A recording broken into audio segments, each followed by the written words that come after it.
Okay, I'd now like to call to order the regularly scheduled meeting for Mundelein Elementary School District 75 Board of Education for Tuesday, November 15th, 2022 at 7:04 p.m. Will the secretary please call the roll? Holly, Here. Rose, Here. Carl, here. Hiskey is not present. Gallegos. Here. Fingerhut here. Bill is here. Okay, it is that part of the board meeting where we listen to public comments. And we have 3 people that have filled out the comment sign-in card.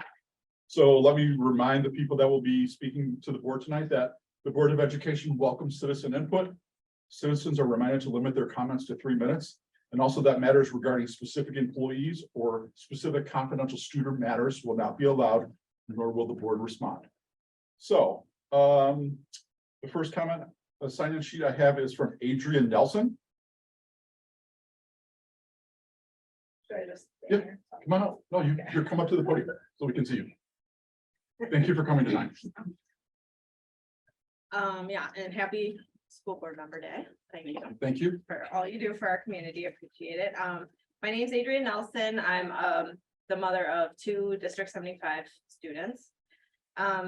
I came tonight to find out if I could find out more information on the district's plan for improving the accessibility at Lincoln School. Right now, the current lift is outdated, unreliable. The District 75 preschool classrooms are on the 2nd floor. You need to go up at least 2 flights of stairs. The gym is on a floor that you go up 1 flight of stairs, and all the students in the building need to use the gym on rainy or inclement weather days. I'd just like to know where along the timeline we are for replacing this or upgrading it. If it's currently budgeted for, or, what's the construction timeline? If we need grant money, what actions are we taking to get money to secure this? I just feel like being accessible every day for all the students should be a standard for us. And it's my opinion, this project should be a priority for our school district. And I feel like, honestly, it's a little bit of a blemish on our wonderful school district. Thank you. Okay, thank you. And the next citizen comment is Brianna Banks.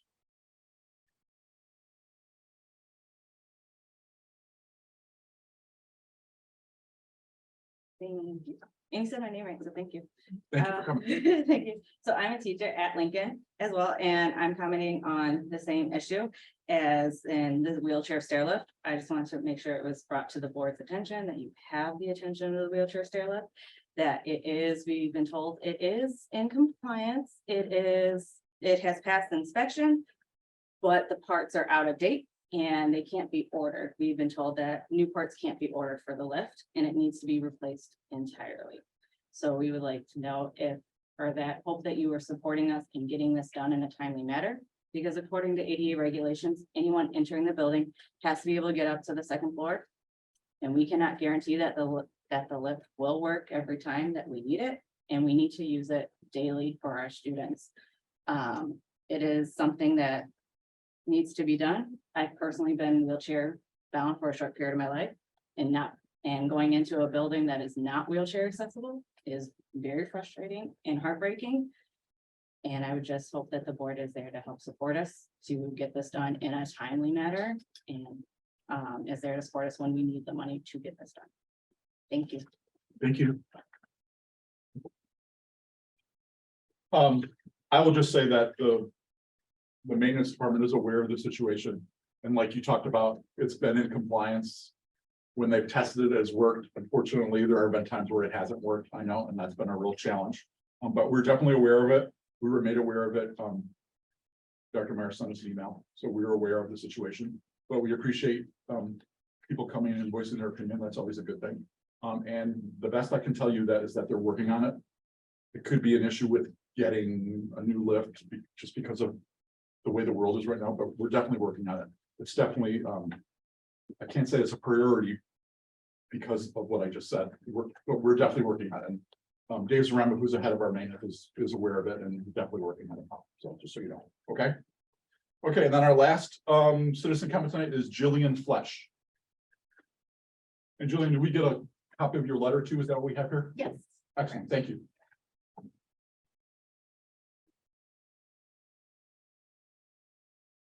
Good evening. Thank you for the opportunity to address the board tonight.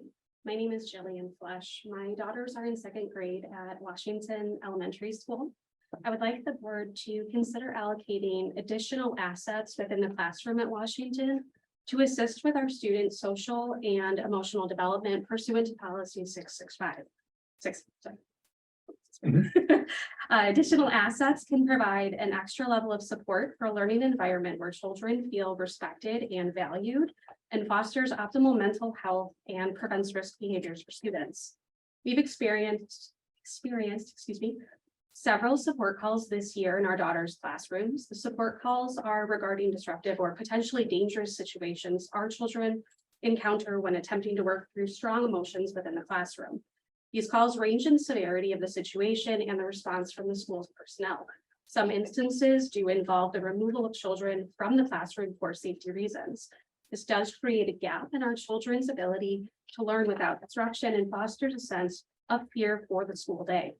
Allocating additional assets such as a full-time one-on-one aide for a teacher, student, or overall classroom may be able to diffuse a challenging emotional time, reducing the likelihood for support calls and or removals from the classroom. Assets within the classroom can provide additional safety measures for students and staff while allowing our students to achieve a higher level of school preparedness to find continued success in their academic careers. I appreciate the time from the board and the district team tonight regarding this opportunity to speak about the additional assets support for schools. Thank you so much. Thank you. Thank you everyone for coming tonight and sharing your comments with it. We appreciate the input. Okay, next item on the agenda is Board of Ed comments.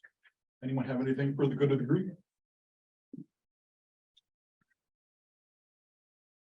No? I Okay, just wanted, well, I Yeah, go can ahead. say briefly, I'll thank everybody who came out to the, or supported the D75 STEAM Foundation fundraiser that was a week ago Friday.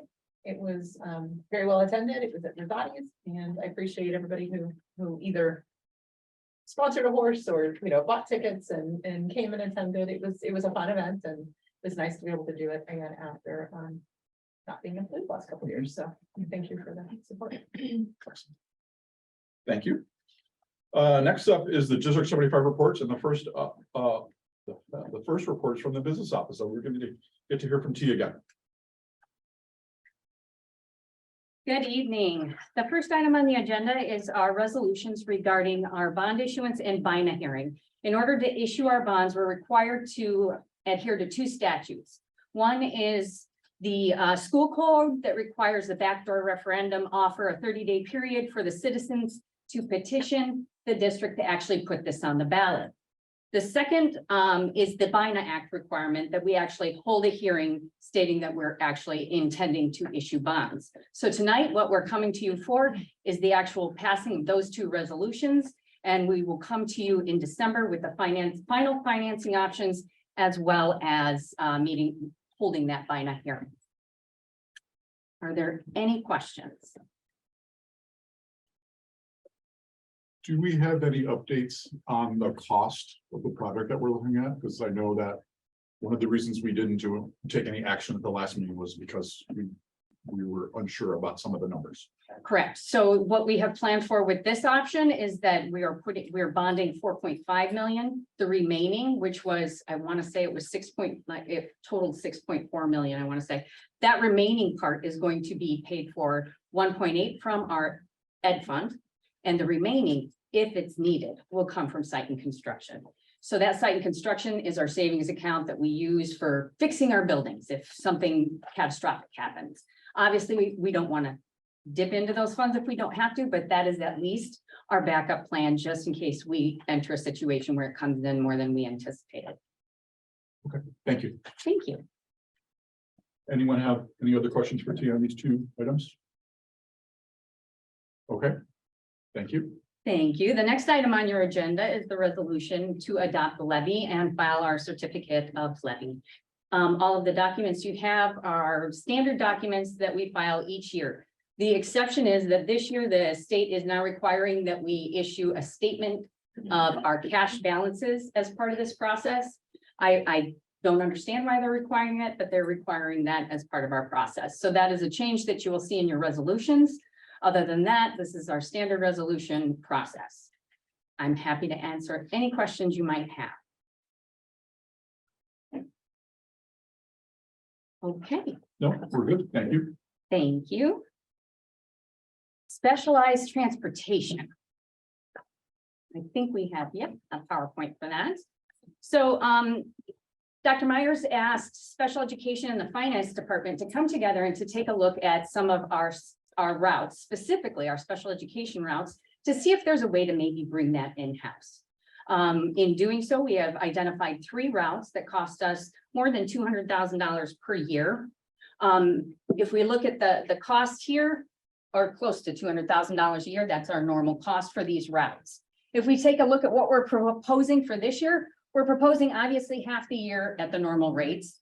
But for the remainder of the year, we would like to purchase 2 buses at a maximum cost of $150,000.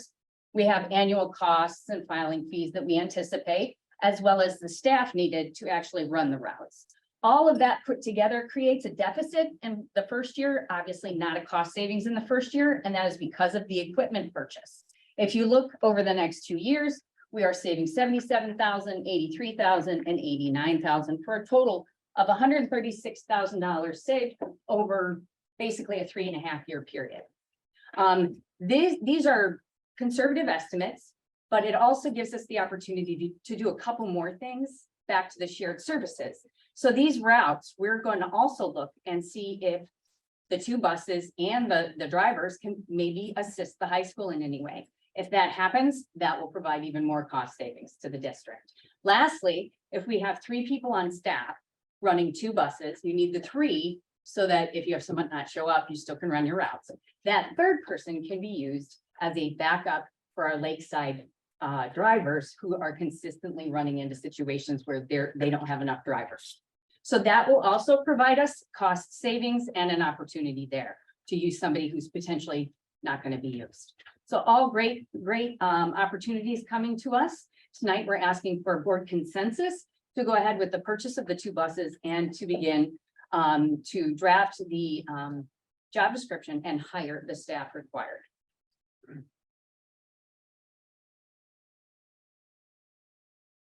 Where does the 113,000 come from for this year? The 113 from this. So this would come from either cost savings that we have in general, just across all the funds. So I budget for family insurance for 3 new hires and they take single insurance. That creates a budget surplus. Those type of budget surplus will offset the deficits like this. And that happens throughout our accounts. I can't give you one specific account, but that's in general how those type of things get covered. Before we end the year, I generally review all of our accounts just to be sure that we're also not over budget as well. So what does the 113 in the red do for this year's budget?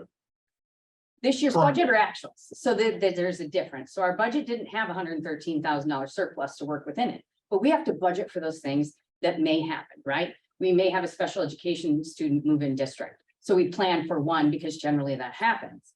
Those are the types of things that are in the budget that if they are not used, then offset this type of an expense. I can't tell you right now that X is the exact line item that that's coming from. I can tell you when I'm looking at our treasurer's report, we are tracking well within our budget and below in some cases. We're also anticipating additional revenue in our interest income section. That alone could cover this. But again, it's going to be a mix of either additional revenue or less expenditures. Where do we pay for special education transportation now? Out of the transportation fund, it all comes out of there. These expenditures also can come from the transportation fund as well.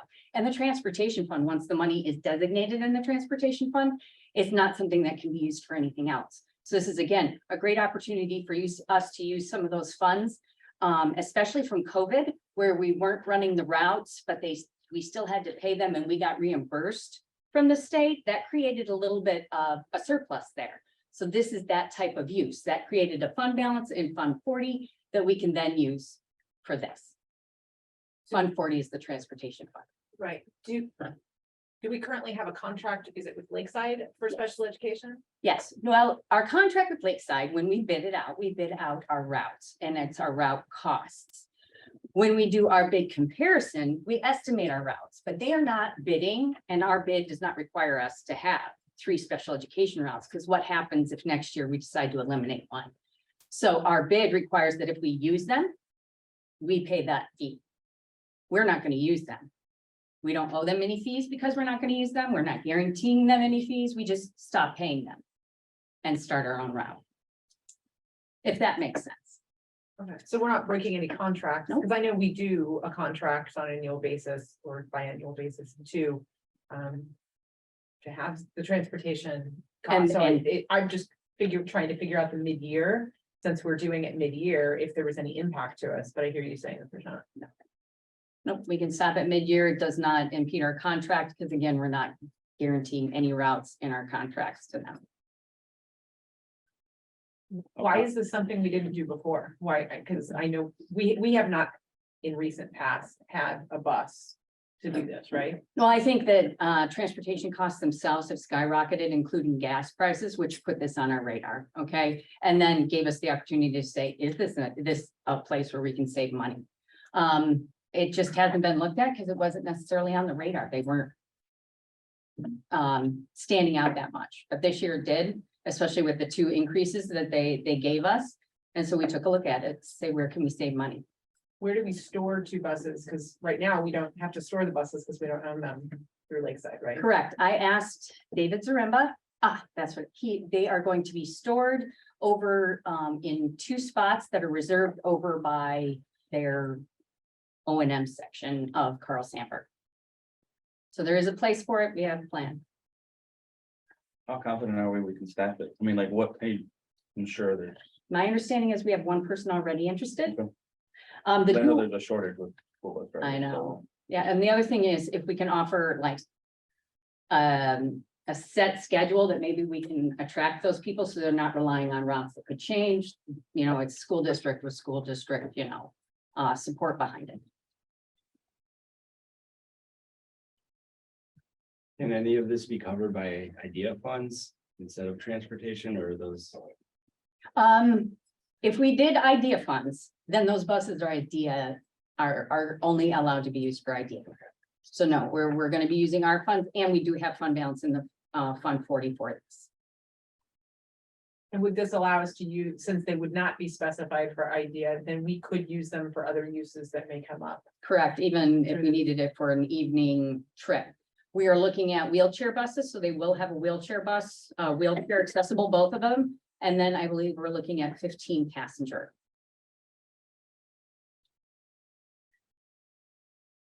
What will we pay the bus drivers? Do you have any idea? The estimates that we have currently used is $30 an hour, and that's based on Lakeside offering, I want to say it's 26 right now. And if we were to have, since you said we'd have 3 staff to account for an extra, let's say the 2 show up and we have the extra, how does that work? Do we loan that person to Lakeside? I'd have to work through the specifics with them, but that's exactly what I'd like to say to them. Okay, you can't fill our route today because you don't have enough staff. We don't pay the route cost. You can borrow our person, kind of a thing. We have to obviously work that through. That was never bid on or discussed, but that's the idea. I wish Al was here tonight, so we would get some insight on bus drivers in that situation. But see, I have to be, and Shane, I have to be really honest here. When, I shouldn't say when. If in the future, while I'm not on the board anymore. And I see on an agenda that we need to raise the bus driver's pay rate. I'm gonna be over there and I'm gonna be really unhappy. Because that seems to have been a thing the last couple of years, is we've had to keep raising the rate of pay to get people to do the jobs. And that, someone just asked before about bus drivers, and that really concerns me, that we're going, I feel like it just seems like not the best time to go into this situation. Well, I agree. The other thing that we need to note here is that it makes sense even if we double their pay, as long as it's not in excess of the 77. If we save ourselves $10,000 and we have to pay them more, it's still $10,000 kind of a situation. So just be, I'm saying that because I don't want to say the bus drivers will never get an increase. That that could happen. And if market prices go up, it will eat into the cost savings. It will eat into the cost savings, but we'll still have cost savings. But it is gonna take us about 1.5 years or almost 2 years to realize really a savings, because we would be 113 in a hole this year, 77 positive next year, and then that. So I mean, it's gonna take us a little time to realize it, but it does seem like over the next 3.5 years, it's a potential cost savings. And this factors in insurance and all of that would need to go with that.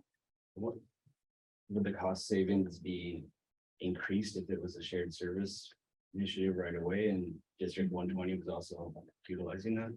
It would be, but we're finalizing that with 120. That's why that I'm not bringing it to you with their part of it. Because we're demonstrating that if we do it alone, Yeah. we're still having cost savings. Only additional cost savings can come from sharing this, and our plan is to share it. Well, 120 already has at least one bus that they own, so I know, I only know the one, but you know, whatever. These are wheelchair accessible too, and we're specifically targeting our transition students in the high school and our sped kids at the elementary. So we're looking at the needs of the kids and the programs themselves. Okay, Does Lakeside currently do these special routes? yes. Okay, Yes. I thought we were using Fremont for doing some special ed routes. So Fremont does our preschool.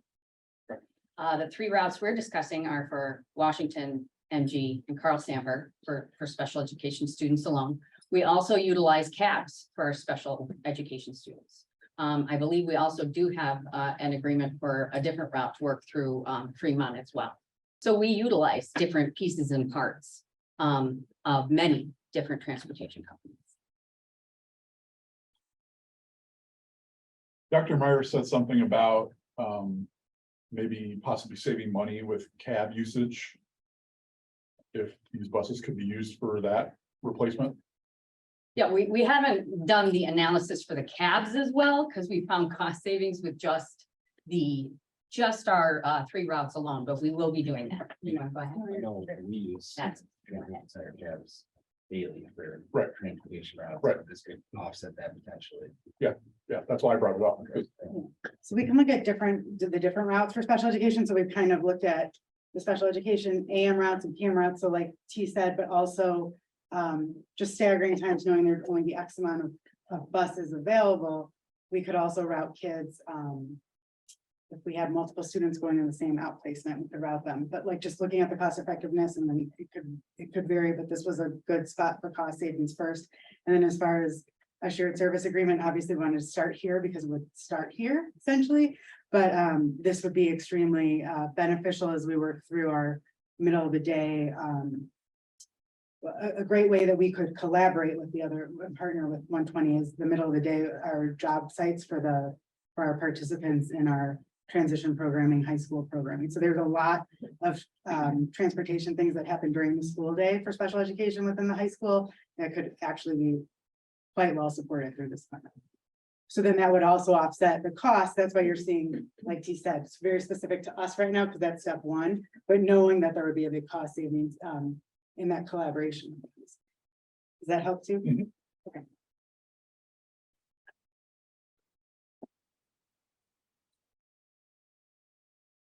I think it helps because I personally, I feel like that maybe we need to do some more looking at numbers and seeing what kind of cost savings we feel like we could project in doing other things like cabs and partnering with 120, you know? Does that change your opinion on whether or not we would go forward with it? I mean, what if 120 says, never mind, I want to? I mean, that's, Well, it would be nice to know what we're talking about rather than, you know, I don't know if I can offer much more in terms of cost savings for us, because we have 2 buses, we have them very specifically utilized, and we have the afternoons for the high school. So that's the cost analysis for that. If we would like to have Andy Searle come in and provide a cost analysis of what the high school could save. I could potentially have him come back to the board as well. But tonight we're asking for approval to move forward if we have consensus.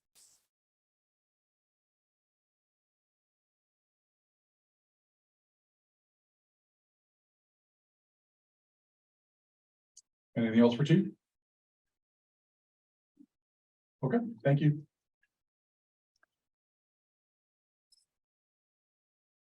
I need to be sure I understand before I leave. Do we have consensus?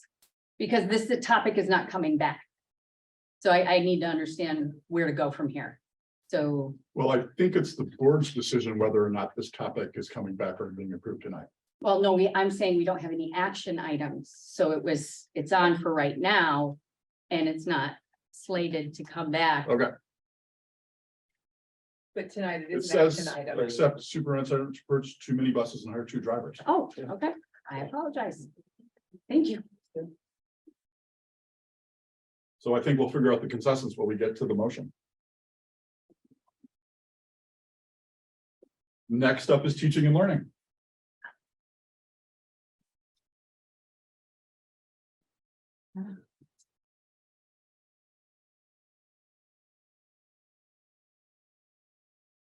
Hello. I have a whole team tonight. Okay. Welcome. Hello. I am super excited for you guys to hear the literacy presentation this evening. Last year, we gave you an update on the work that we were doing in terms of the professional development and the implementation. And now, a year later, we get to share with you the updates and where we're at with that.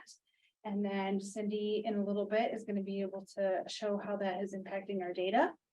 In the current moment, I have Jill Unger here, who is one of our teaching and learning coordinators, joined by 4 teacher colleagues. We have Laura, Lauren, Mary Beth, and Maria.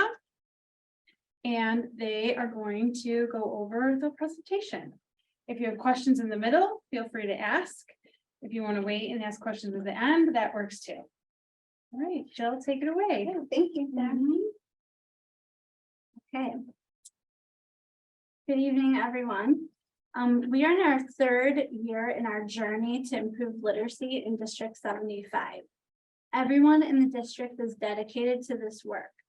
Standardized test scores are one measure of progress, and tonight we are going to focus on the actions we are taking towards the continued success of literacy for all of our students.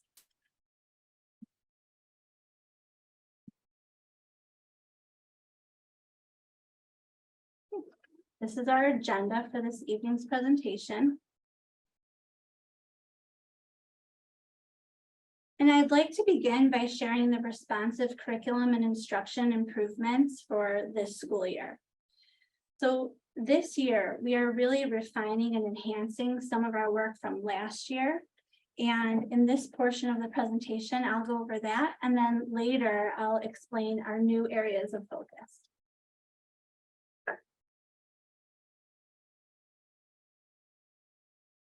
So our responsive curriculum improvements include that we created a District 75 foundational skills curriculum and pacing guide.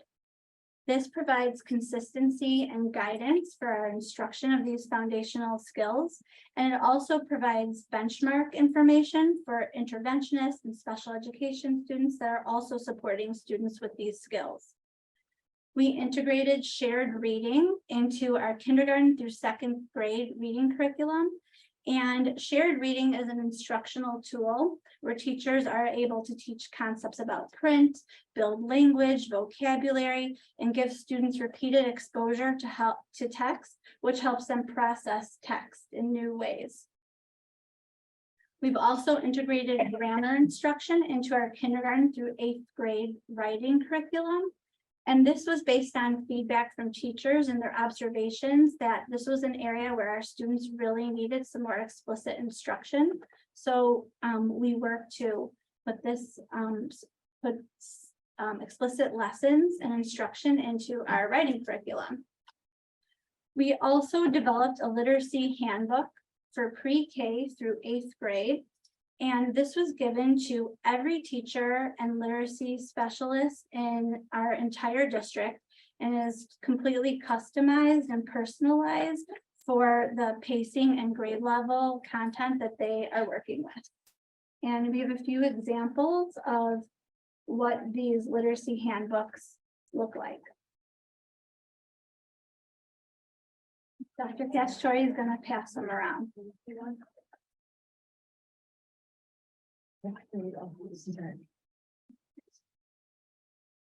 Our responsive instructional improvements include co-teaching literacy, which involves co-planning, co-instructing, and co-assessing between classroom teachers and specialists, including special education teachers and multilingual teachers in order to support students in their classrooms. And we've also implemented an earned honors program. Currently, it is implemented in 6th grade, and it will roll up with this cohort of students. And this earned honors program is consistent with the Mundelein High School earned honors philosophy.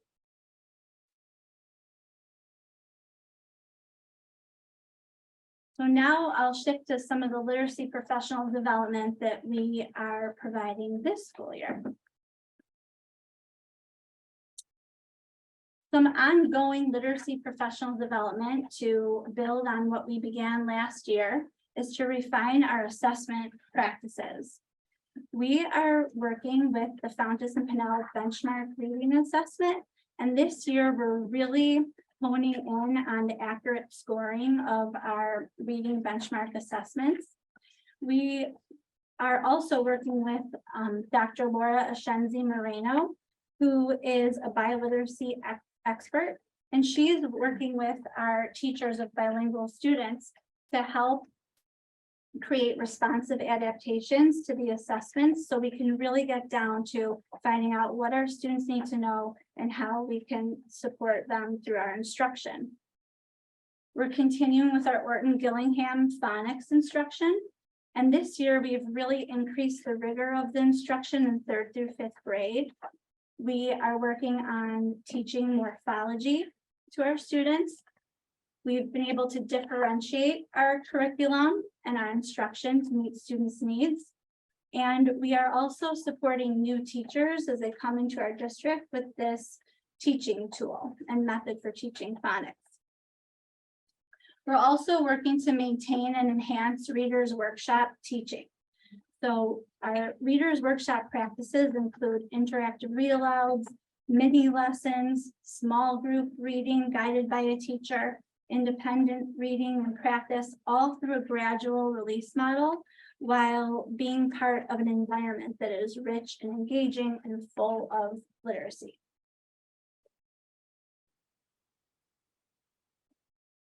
So in this video, you'll see Dr. Ascenzi Moreno working with a group of teachers.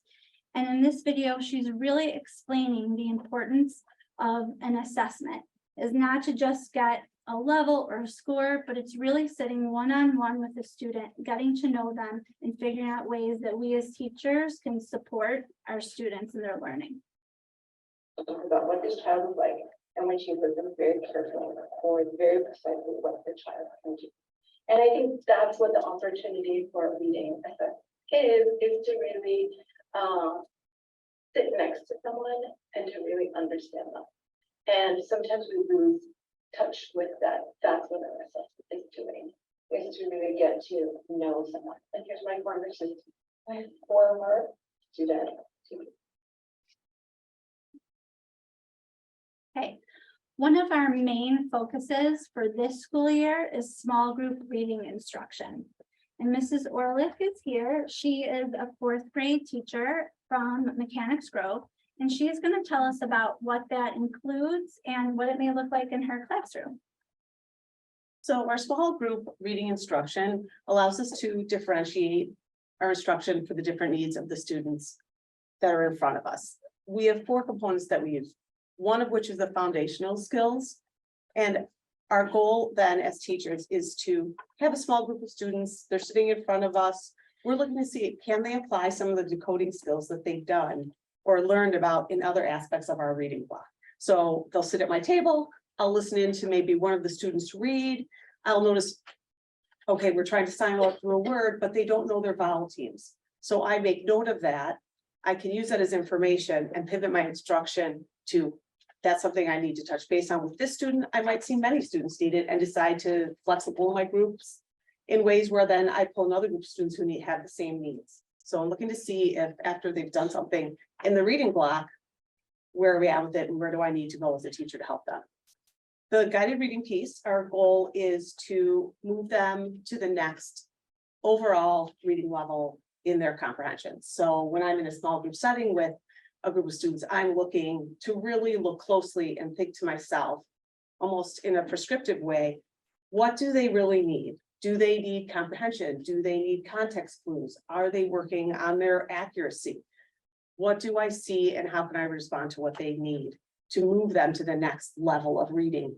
And then being thoughtful about thinking as they're getting older, it's going to be longer text, harder vocabulary, longer sentences. So what do I need to get them to that point? The other piece is our strategy and skills instruction. So if I'm teaching something in a whole group, then I'm teaching that strategy and skill again, maybe revisit.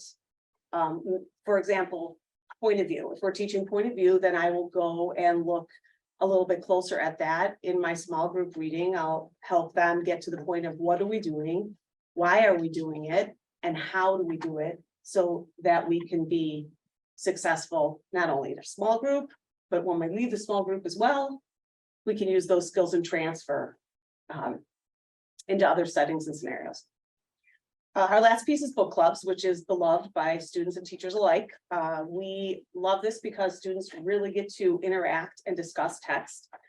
It helps them to reach a deeper level of understanding in readings such as like themes or lessons. In fourth grade, we do a historical fiction book clubs. So we spend some time on students develop questions. They develop pacing for their groups. They will be guided by teachers, but they will also have their own discussions where we sit back and kind of are almost like a fishbowl and look in on and listen in onto their understanding of the deeper meaning behind the text that they're reading.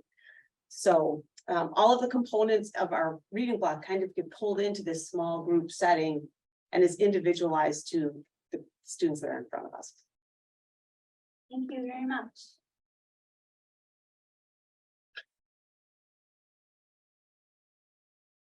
Another new area of focus this school year is our writers workshop. So now that teachers are so confident and familiar with the readers workshop process, we're beginning to bridge that instruction into our writers workshop. And this is definitely an area of need, as it was very challenging to teach writing during the pandemic. So this is an area that we're really focusing on to support our students this school year. You carry sorry. this into the next day. Oh, And how so do I you put- don't teach a whole group lesson the next day, you just start exactly here. With writers, do you remember yesterday, we were talking about using details in our illustrations. And you were doing such a great job on that, that I didn't want to stop you. But we still have some more time. So today, instead of gathering on the carpet, we're going to go right back into sketching our illustrations and using details. And then we're going to share. So you're flipping the gradual release of responsibility. You're not starting with the I do on the second day. And instead, you're starting the really quick we do, the reminder of adding details to illustrations, and then they're going off to sketch. In kindergarten, giving yourself that gift of a 2-day amount of time, like that learning episode, you're going to be able to take a huge exhale, like yoga exhale breath. So I'm sorry, is that our district or is that somewhere else? that is our district. And Can you tell us who we were seeing? yes, I apologize. I accidentally clicked the button to start the video before I explained. So that was Pat Pollock. She is a school-wide consultant that works specifically with Washington School. We also have a consultant that works specifically with Mechanics Grove from Schoolwide and Carl Sandberg. And they are within a team of Schoolwide consultants. And here she's going over the writer's workshop process and some of the pacing and elements with a team from a kindergarten team from Washington. Thank you. Thank you.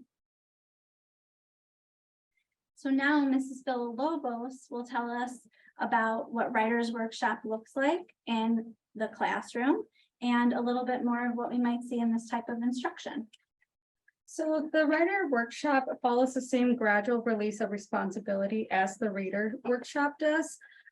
This is where we typically start each class period with the I do's, the teacher models for the students.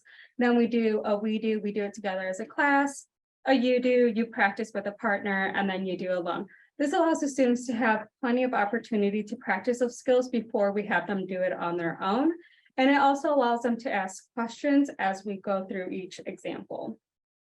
During the writer's workshop, students are a part of a supportive community. This is really important because they are talking a lot with each other. So it's important that they feel supported and they feel confident enough to share their thoughts and their opinions. We use mentor texts and authors as coaches. These are carefully selected texts that we use to model the type of writing that we want students to produce. Oftentimes, these are relatable to the students and the experiences that we are asking them to write about. Students make decisions about what, how, and why they write. An example would be in our launch unit, we are teaching them how writers write. So a part of it is we read about Judy Blume and her writing experience. This is important because we're asking them to write an experience, but we're also teaching them that, like a good writer, we don't just write a story the first time and just finish it. A good writer will come back to it, make edits and revisions before they're ready to publish it. We also give them opportunity to pick their topics and pick the format of the genre. The narrative writing, they could have chosen to write an essay or a poem. As long as they're getting their experiences down, we're giving them those strategies so that they can write how they feel more comfortable writing. This also allows for students to confer with the teachers, but also their peers. They apply what they learn and engage in the writing process, and they write in a writer's notebook.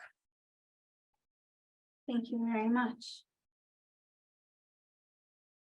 So now we'll shift to our District 75 literacy best practices. In District 75, we have pulled the best practices from both the science of reading and balanced literacy to create our model of instruction in District 75. Currently in education, there is a lot of debate about balanced literacy versus the science of reading for best practices in literacy instruction. The science of reading proponents argue that instruction on how reading works is the most effective, while balanced literacy advocates place greater emphasis on the importance of immersive reading experiences.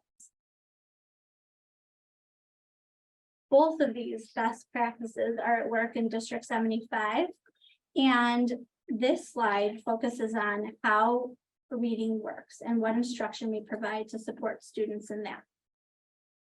So in District 75, this type of instruction occurs in every kindergarten through 5th grade classroom every day. It consists of daily Orton-Gillingham instruction, which is our foundational literacy skill instruction. Our shared reading instruction, it's embedded and reinforced in small group reading and writing, and then students practice these skills as they work independently. Mrs. MacArthur is here because I have a video that I've captured of her doing some amazing Orton-Gillingham instruction. So she's going to preface this video, we'll watch it, and then she'll explain a little bit more about our Orton-Gillingham foundational skill instruction. Okay. So this video is going to show during our daily OG time. And when we do that, part of the routine is that we have what's called the 3-part drill. And this is the first part of the 3-part drill where you're going to see me showing the students sound cards and they'll have to say the sound. as we get more into, as the year goes on, we get more and more complex sounds. We have vowel sounds and consonant sounds, and then I'll explain this after the video. You try it. Good. Hope I did that well. You did. Good. Nice job. And try it this way. Good job. And some letter combinations have more than one. Watch me first. Good. Go ahead and think about making it short. Let's try it one more time. I had a couple that were making it long, but we don't want to get it confused with ER later. So boys and girls, remember, put your teeth together. Watch me first. You try it. All right, so that's our first part. And then what we do after that is I have a time where I call out a sound and they have to write it. In our classroom, we write it on boards. In the younger classrooms, they actually can draw in sand. Not draw, but write in sand. It's the auditory kinesthetic. So auditory, I say the sound, and kinesthetic, they're writing the sound. So I'll say the sound is at, and they'll have to say A says at, and they write it. In the younger grades, they use sand because, or sandpaper, because what happens is then you're using both sides of the brain, having that kinesthetic touch to it. Then there is a third part where I put the three sounds to make a syllable on a board, and I'll point to them and we blend, and I change the sounds around. So I'll have a stack of each type. The first sound, the second sound is the vowel sound, which is always a yellow card, and the third sound. And so we practice that, and that's syllables, but we can add a magic E at the end to show how the vowel sound changes. We can put prefixes in front so they get used to seeing that prefix. Oh, it's still what I read already, but adding the prefix, we put suffixes at the end. Then we also use all of this as we do different things throughout the week. So we have words that we decode. So we can have a 4-syllable word, but we learn syllable types. And so there's rules for dividing the words, and the students learn the different syllable types. Really fun a few weeks ago when we were starting our syllable types open and close. Our third graders are like, they knew it, and they didn't just say like they remembered it, they knew it, which was really fun to see, because this group has had this. They had it last year, and they had it as first graders in the pandemic. They really had it. So we were able to, okay, we're going quickly through the syllable types, which is wonderful, because that way we use this when we go into reading. We don't want to just have this in an isolated time of our day, but we use this later on when we're reading and they encounter a word that's hard to pronounce or hard to decode, and they have a strategy, and we're able to have them use that strategy. We also will practice dictations where I'll say a word and they use the spelling to spell the word, and we have spelling tests based on the sounds and the letter combinations that we're using that week. It's not just a list to memorize, but they have to actually practice employing the skill that we've learned.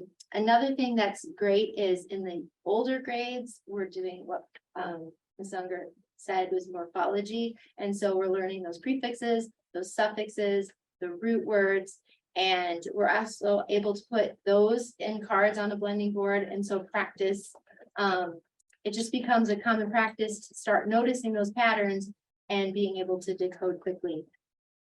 And I think that's it. Thank you so much.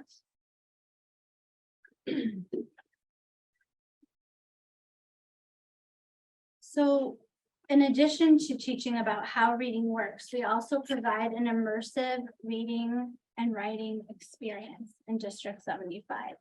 We have our workshop gradual release model.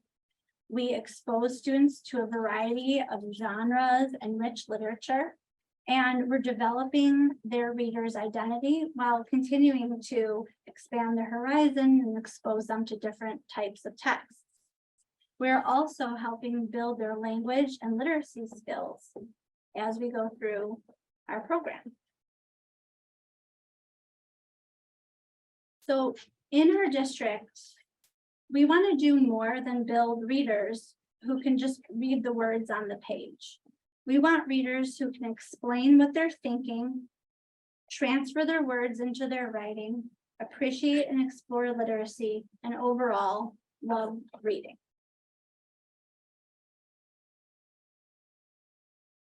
We are also working this year to build a District 75 community of readers. So our reading community is comprised of teachers, custodians, administrators, secretaries, and more. And once a month, we all wear these fun shirts that invite curiosity from students, colleagues, and community members, and invite them to ask us what we're reading. Additionally, our staff has the opportunity to enter what they're reading into this document. And this document serves two purposes. It creates an amazing resource for our staff and our reading community to see what people are reading for professional reasons, recreational reasons, or what they might be reading in their classrooms. And all of the participants that enter their names in this document are then entered into a raffle. And the raffle winner is featured on our District 75 social media site under the hashtag D75Reads. And the goal of this is really just to celebrate reading and model to our whole community that we're all readers. We are also offering 4 professional book study opportunities this year. Our first one has already started, and I have 6 teachers joining me in our first book study, and 2 of them are here tonight. This year, we're continuing to improve our libraries, and the librarian from Washington School, Mrs. Wilczak, is here to take you through some of the work we're doing in our libraries. Hi, I'm excited to talk to all of you about the changes and improvements we're making in our libraries in the district. And the first change, we have a new system that we use. It's called Atrium. And Atrium is the system that staff and students would use to look up a book. So they could find, the kids have access to the computers, the Chromebooks, the iPads. They can search for a title. They could put holds on books that they want. They also can check out books through Atrium. And one of the best parts of Atrium is we have self-checkout stations set up at all the schools. So the kids now are taking ownership. They can check out their own books. Even the kindergartners are using the little library scanner. It's very exciting for them. So Atrium, the rollout's been good. It's very user-friendly. So we're happy with that. And then the second change, which is probably our biggest change, we genreified all of our libraries, which means we took all of our fiction books and we've sorted them by their genre. So now all the fantasy books are together, which you can see in the picture there. So all the fantasy books are together and they all have the same sticker on the spine, so the kids can find them easily. All the mysteries are together, the graphic novels, the realistic fiction books are all together. And it was a big job, but I feel like it was definitely worth it. The kids are using this genre language. I'll hear kids saying, where's the realistic fiction, or where are the graphic novels? So they're like really talking the talk now. And they're finding things that they're looking for quickly, but also I think we're opening their eyes to new genres that maybe they didn't even know existed before. So it's been very successful. And then our last very exciting change at Lincoln School, they now have a lending library where they can check out books each week. And that's consistent with the libraries at all the other schools where they have weekly book checkout. So. Thank you. Okay, and finally, this evening, our district is writing a new social studies curriculum for 6th through 8th grade. And we're also piloting a resource that's available in English and Spanish. Throughout this process, we're asking for feedback from teachers and students as to what's working well and what we might need to modify or adapt moving forward. And our goal with this new curriculum is really to engage our students through inquiry and develop active citizens. One thing that's really helping support this process is our articulation between teachers, teachers and administrators, and also the department chairs at Mundelein High School, so we can ensure that our students are prepared for the high school courses and social studies at Mundelein High School. Previously, language arts and social studies were taught in a block of time. And now social studies is its own block. However, we have teachers that are certified in language arts and social studies, teaching the social studies curriculum. And the reason behind this is that those teachers are able to utilize their language arts instructional expertise to support students in learning the content of social studies. Because as we know, language arts and social studies go hand in hand as we're reading and writing about a variety of topics. Our social studies instruction also follows a workshop model structure. And students are also asked to maintain a social studies notebook, just as they do in their language arts courses, and their reader's notebook and their writer's notebook.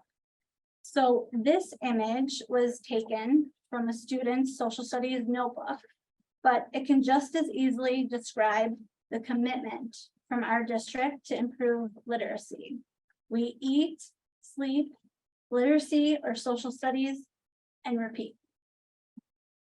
And I welcome questions and comments, but there is one thing that I forgot to say. And is that Dr. Ashenzi Moreno is coming back to our district. She's our biliteracy expert, and she's going to be coming back on November 28th and 29th. She'll be working again with teachers. Now that we've collected all of our assessments, she's really going to work on continuing to help use that assessment to support students. And she's also going to be offering a parent information night where she'll be sharing some parent education on how to support their bilingual students at home. And her session will be offered in Spanish and English, and we're really looking forward to having her back in the district and to share her expertise with our teachers and families. And that's it. Thanks for the question. So the earned honors that you're piloting or starting with the 6th grade, is that just in social studies like it is at the high school? Earned honors is in our language arts classes. Okay. Actually, it's not in the social studies yet. But at the high school, it's because you said it was similar and modeled after the high school, but at the high school, it's only in the social studies that they're doing, or the world history, that they're doing the earned honors. Yes. And then they are placing into the ELA honors at the high school. So it's a little. Currently, yes. So, in working in tandem with Stacy Werman and knowing that we were starting with our 6th grade cohort this year, by time our 6th graders transition to the high school, they will be earned honors as freshmen in English. So this particular cohort will not know honors placement as freshmen because they'll have transitioned by the time they get there. The high school is actually starting with social studies, but they're going to be adding in their English. They're working on adding in their English department currently. Yeah, that's great. I know. In December, I'm hoping that I can give Dr. Myers some numbers in one of his Friday updates. And I'll have an accurate count for you about how many of our 6th graders were able to achieve that earned honor status this fall. But the preliminary numbers were really exciting to hear a few of the examples from the teachers about students who have IEPs are earning honors, and students in the dual language program are earning honors. And this is exactly what we were intending it to do. And so I think it's going to be only more successful as we continue to roll it up. And for the other board members, they just ended first trimester last week. So It's fresh. It's fresh. Yes, we're meeting with the 6th grade ELA SLA team when we come back from Thanksgiving. Can you speak a little bit to the dual language program and the readers and writers workshop and what's done in English and what's done in Spanish? We can. Yeah. Would you like to, or would you like me So, to? I can do some and then you just add Go for in. it. So in dual language in the readers and writers workshop, the goal is that students are practicing both reading and writing throughout their workshop block. So there's never a day where they're not going to experience and practice both in both languages. They bridge some concepts between the two. and they work on the language development. But it's definitely a goal to include both in both settings, in English and Spanish. And I would say one difference in dual language is that there needs to be a little bit more time and some more explicit instruction around language building, oracy, and vocabulary and background knowledge, so the students can be successful when they're working in a language that they're learning. Yeah, sure. These binders are great. It was just so, there's so much information in there. And I particularly love like in the very towards the back, like the charts. I'm assuming that they go through those with the kids at like the end of stuff. It just looked incredible. Thank you. This was a labor of love that Jill spent all summer putting together. And so I was extremely impressed with how organized they turned out and how well they, and even last Friday during our SIP day, Joe was able to spend some time at Washington with our Lincoln teachers came over, and Washington was there, and she was pulling out some of those charts from the back of the binder, and she said, okay, you all have these. Now we're going to practice using this one. And so she's really trying to make sure that it doesn't end up becoming just something on the shelf that just keeps dust on it, but she's been adding things to it over the course of the year. She's been providing them examples of how to use it. And I'm just really proud of her and all of the teachers for giving this such a good effort and go. As a teacher, I appreciated the binder too. Thank you. Yeah. You can take it home tonight. Yeah. We will. Appreciate it.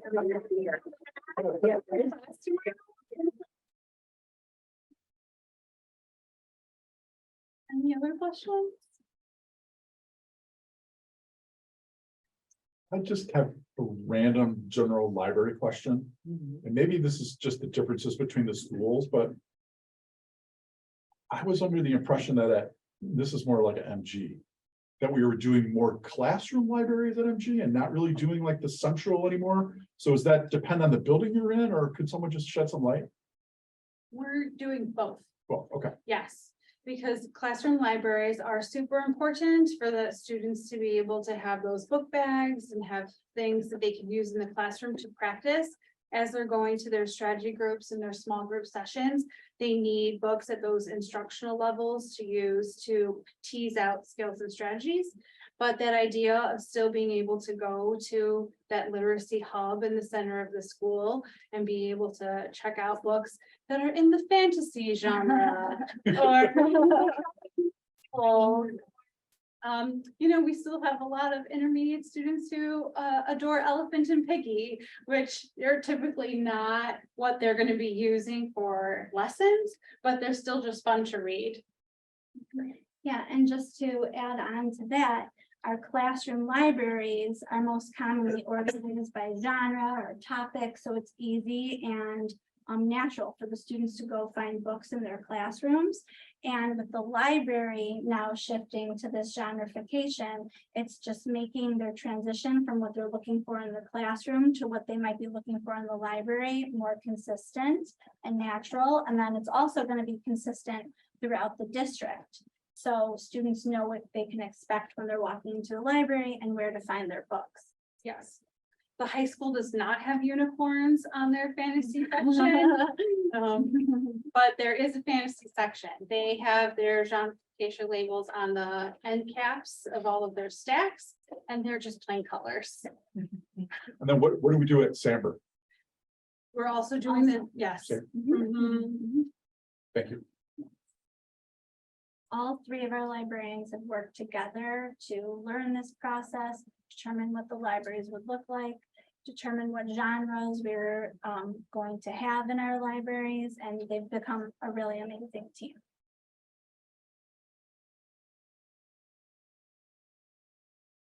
That's good to hear, because there were some years there where we sort of got rid of librarians, so that's great to hear.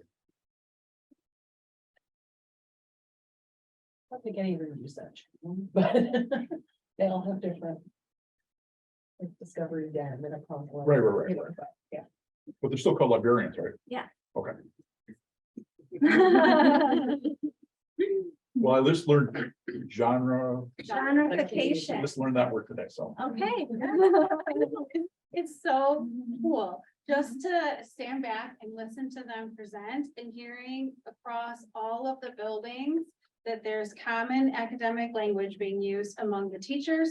There's common language being used among the students, to hear the success in third grade about they're coming and they're having those skills and they have that authenticity already that you can just build on that rather than having to reteach or start where you weren't expecting to. It's just, I think, proving that what we're doing is working and that we need to stay the course.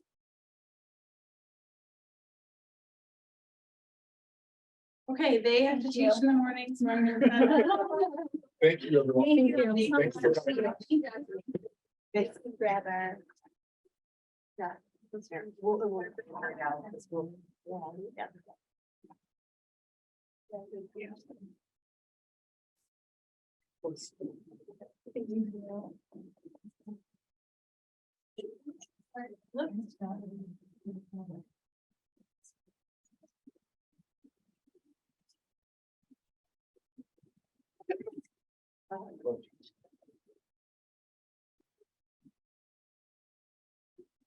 Okay, hi, Cindy Samantha, Student Services Coordinator. Good to see you all again. So great hearing all the wonderful updates that we've been doing in our literacy and reading. So I'm gonna kind of use my medical analogy with you all again. So you kind of heard all about our diet plan and our sleep habits and our exercise plan and all the things we're doing to be healthy and to have good readers. And now I've got the blood work for you, which is the district data. So this is our STAR fall data. So just to remind you, it's based on our fall STAR data points. We are analyzing our STAR data 3 times a year, fall, winter, and spring. Our dual language program, our monolingual program, and then our math data is looked at. Our data distribution is color coded based on student percentile levels. And we do have an additional color in our dual language literacy data because we're honoring the fact that they are learning 2 languages. Yep. So up at the top, if you had clicked on where it says the purple star data distribution analysis, you would see the full data sets, K-8 in dual literacy, monoliteracy, and math. They look like the little example here where you have students, the percentage of students in red are those that are below the 10th percentile. The percentage of students in orange are students between the 11th and 24th percentile. The students in yellow are those between the 25th and 39th percentile. And students in green are 40th percentile and above. As we look at the data, some possible takeaways that we're seeing in trends is that we are showing improvement compared to last year's data in that summer regression. It was something that was very concerning in our data last year. I kind of provided you guys an article about summer learning loss and regression, something we really were looking to target to try to minimize. And our data this year is showing that we really did improve in that. Other than our K rising to first and our first rising to second, we saw very minimal summer regression this summer. So that's something that we wanted to celebrate. The biggest concern that we continue to see in our data is this disproportionate number of students in that red category. So that students below the 10th percentile, we're seeing in most grade levels like double the amount of students that we would anticipate in that area. And so that's something we continue to work on. So as you heard all the literacy plans tonight, 2 things that we're really doing to target those students is our Orton Gillingham, that we brought that on, and we're really targeting those foundational skills, and then those small literacy groups where those teachers are able to pull them to the table and really target just what kids need and really differentiate instruction for them. So those are those 2 components that we're really hoping will continue to lift those kids that we continue to see a disproportionate number below that 10th percentile. And that's it. Brief, just a little fall update for you guys. Any questions?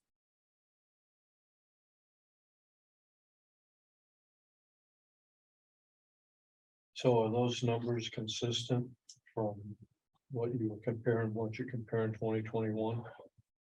We're still seeing kind of that same distribution where we have that disproportionate number below the 10th that we're still trying to target. Yet we haven't been able to like really reduce or move that. So kids are learning, we're having the amount that we'd expect to be in that proficient range. About half of our kids are learning and progressing nicely, but we have a disproportionate number of kids really struggling below that 10th percentile. And we're continuing to see that pattern. What would you attribute that to? Well, we're seeing that they're struggling with some of those foundational skills, which is why we went to that Orton Gillingham curriculum to really target that. We're in year 3 of that implementation. Year 1 was in the middle of the pandemic.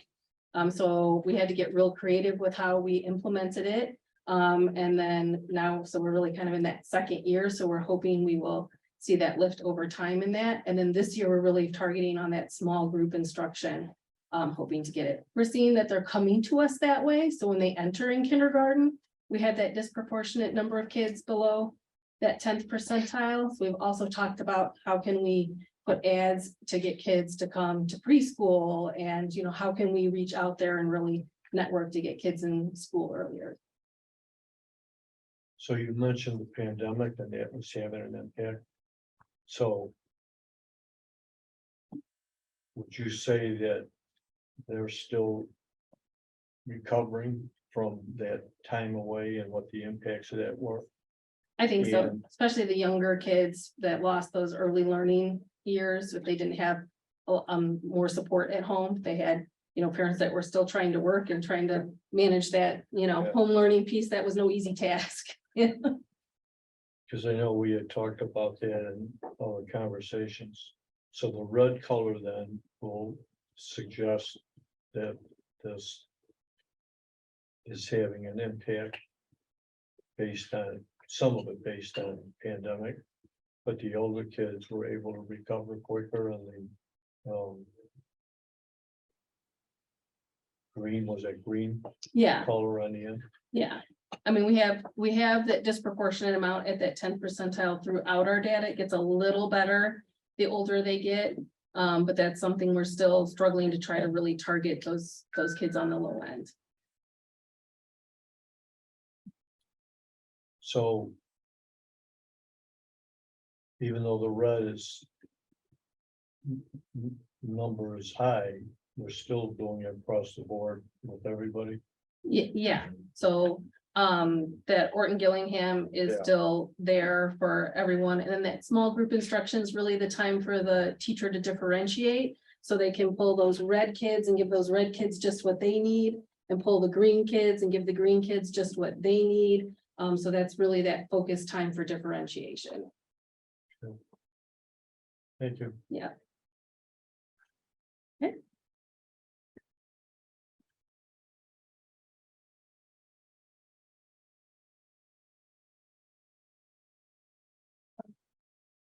Oh, yeah. We're having a delayed pause, just when we let people go.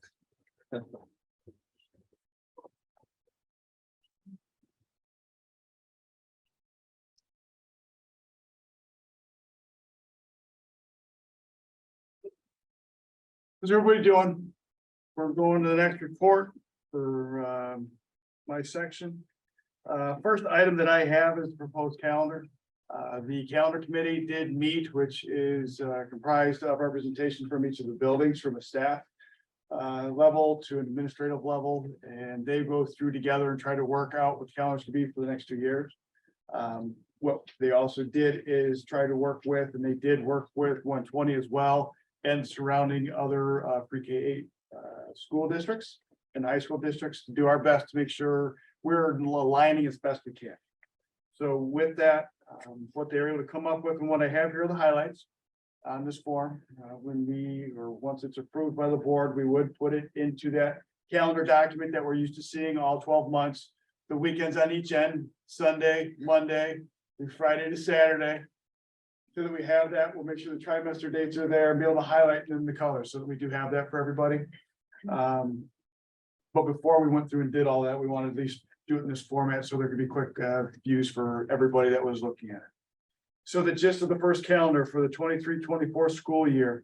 The start and end of the years, with the winter break and spring breaks all do align, with, 120. And from what we at least have from the other, pre-K 8 school districts. So we've shared the calendars with them as well, so that they have those. When you look at the calendars, what are some of the differences or things we still need to do? We still have to identify the dates for the open houses. Our goal is for that to maintain those being separate, so they're not overlapping with one another. So families that have children in more than one of the schools would not be impacted by that. And that would include also making sure that there isn't conflict potentially with District 120 as well. The one area that we talked about with parent conferences that came about from the group is this past year, some of the conferences that took place were a week and a half, or one case, almost 2 weeks prior to when they actually had the day where there was no students and parents could come into the building. And that became quite a long separation for staff and with families to connect with the two. So one of the things that came back from the committee was trying to make those closer. In order to make that happen, meaning get it within a week's time, we did need to try to pair up two of our schools. We felt with Lincoln's enrollment being much smaller than most, and knowing the amount of contact our parents typically have with their families at that level anyway, we felt it was pretty safe to be able to pair Lincoln's parent night with Washington. And knowing that if there was some types of conflicts that certainly can happen along the way, we try to do our best to work with those families that were in those situations. And then certainly through the other buildings, because they're a little bit larger, maintaining those separate days for there. So you'll see that in October, and that's why I highlight that there. The one difference that does exist going into the 23-24 school year, 475 compared to 120, is the 120 calendar. They did go and end up taking that Monday and Tuesday prior to Thanksgiving break, where students would not be in session. Whereas we are going to be having students in session at 75. So that's one that's acknowledged. Now, when we fast forward to the following year, 24-25, that is different then, meaning right now, both school districts are slated to be in session on that Monday and Tuesday prior to the Thanksgiving break. So there is a difference that does exist between the two school districts. Outside of that, everything else pretty much aligns, at least when breaks that would potentially have any kind of an impact for our families. Further questions, comments about the 23-24 calendar? Just want to mention the religious holidays once. I think it's great that we take those off and offer them. I will say though, we do see a little bit of an impact at the high school on those days. I know that every year I have students that don't come in on those days because they have to care for younger siblings who have the day off. So it's just something to keep in mind, but I like that we're able to offer those days off for those holidays. Yep, and we'll keep striving to go for that with the other district as well. It's just, it's one of those things. Continue to try to work there. Well, and I had asked, because I was looking at the two calendars, just for my own calendar, trying to figure out the difference between the two. And it would seem that, because I had asked if the high school is doing the whole week of Thanksgiving, we are going to hear from parents who are going to say, well, how come we're not doing the whole week of Thanksgiving? But it seems that the difference between the two, and it's only 1 year that they're doing it at a high school. It's not both years. They've got the next 2 years done.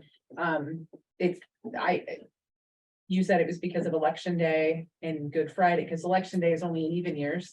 So next year is not, they don't have that day off that they have to account for in their calendar. And Good Friday, because it happens to fall during spring break, where usually that's an additional holiday, because rarely does it actually fall spring break, but next year it does. So that seems to be those 2 days that they're trying to put in. And our district gives off Yom Kippur. Now next year, Rosh Hashanah falls on the weekend, so it's not an impact at all for the families that need it or that observe it, but. Has there been any thought to move conferences more towards the end of the trimester? Just, in my own experience as a teacher in my district, it's kind of helpful to be at the same time as report cards. And then in turn, we get the whole week of Thanksgiving off because the Monday is slated for conferences. So just an idea. So one of the thoughts that came back with the conferences, right, we're trying to always find that perfect spot. One of the things that we had feedback from, we didn't actually have that discussion this year, but in the previous year that we were doing it, it was about if we had a little bit earlier, it maybe give a little bit more time for parents in what types of interventions, especially if a student was struggling. It's that, when do you do it? When do you have enough information to be able to share that hopefully can be a little bit more preventative, or is it more towards the end, you have more complete information for the student when they're almost done? So I think it's a balance that we're trying to find as well. But it is something that does come up with what we see trying to work. And I think going back a little bit, that's part of the reason, like with looking at when the conferences can happen, of trying to make them closer together, feeling they're getting too far apart from when the individual building meeting was compared to when they actually had the actual partial day for parents to come in. But I think is, it can certainly take that back to the group and make sure we just keep that in mind for ourselves as well. I think, because our trimester ended just this last week, so if we waited until that week of Thanksgiving to do it, that's a few weeks into the second trimester. Which would allow some correction into the second trimester, but not necessarily the first. And we just tend to do it in the first part of it. Sure. But When does your school do conferences on that? The week of Thanksgiving, Okay. so the Monday of Thanksgiving, which they're very well attended because then parents can take the rest of the week, Tuesday through Friday off. Mhm. Mhm. allows no one to take the whole week off though, or they miss conferences. Exactly. But you're not on trimesters, right? We are. Or you are, okay. So when do the report cards go out then? They go out tomorrow, actually. Okay. Mhm. So it's in the second trimester.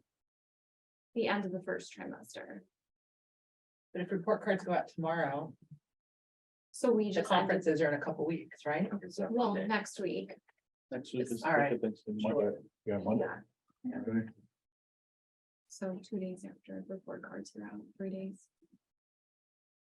Thanks. I was just curious. Yeah, of course. What you guys do. Mhm. So then if we look at the 24-25 calendar, everything's pretty much the same with the exceptions of what we talked about.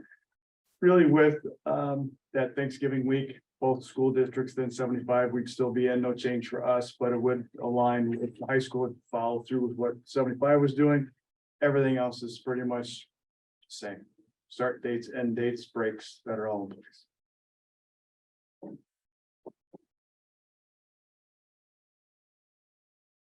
Okay, so the only asterisk I'll put on there is with the 24-25. We did compare and look at some other school districts. There's actually not that many surrounding us that have their 24-25 calendar done. Some do. State has just published what their template would be to use. So knowing that, again, about this time next year, we'll make sure that the 24-25 calendar is still in line. If we needed to do any changes, we would certainly be bringing those back to you for as the board review and make an updated recommendation. Okay. Next item then that I have for you, and it's really more of a discussion for the 6 of you. The III conference is coming up this week. And one of the things that we like to do is share the presentations that we may be attending. The goal of that is really to make sure we hear where everybody else is going, so that if we wanted to be able to split up and maybe view different presentations, that we're able to do that. The other thing it does, it can really holds all of us accountable to one another for what we're going to go see, because we know when we come back at our December meeting, we're going to share summaries of some of those conferences. With the qualifier that we know, sometimes those conferences aren't what we anticipate them to be, and it's okay to walk out of them and go find something else that we might find a little bit more interesting, or information we can bring back to our school district. So now would be the time, I guess one of our board members that has been to the conference before and has taken us through this process to start us off with, giving us a sample of some of the conferences that you may want to attend.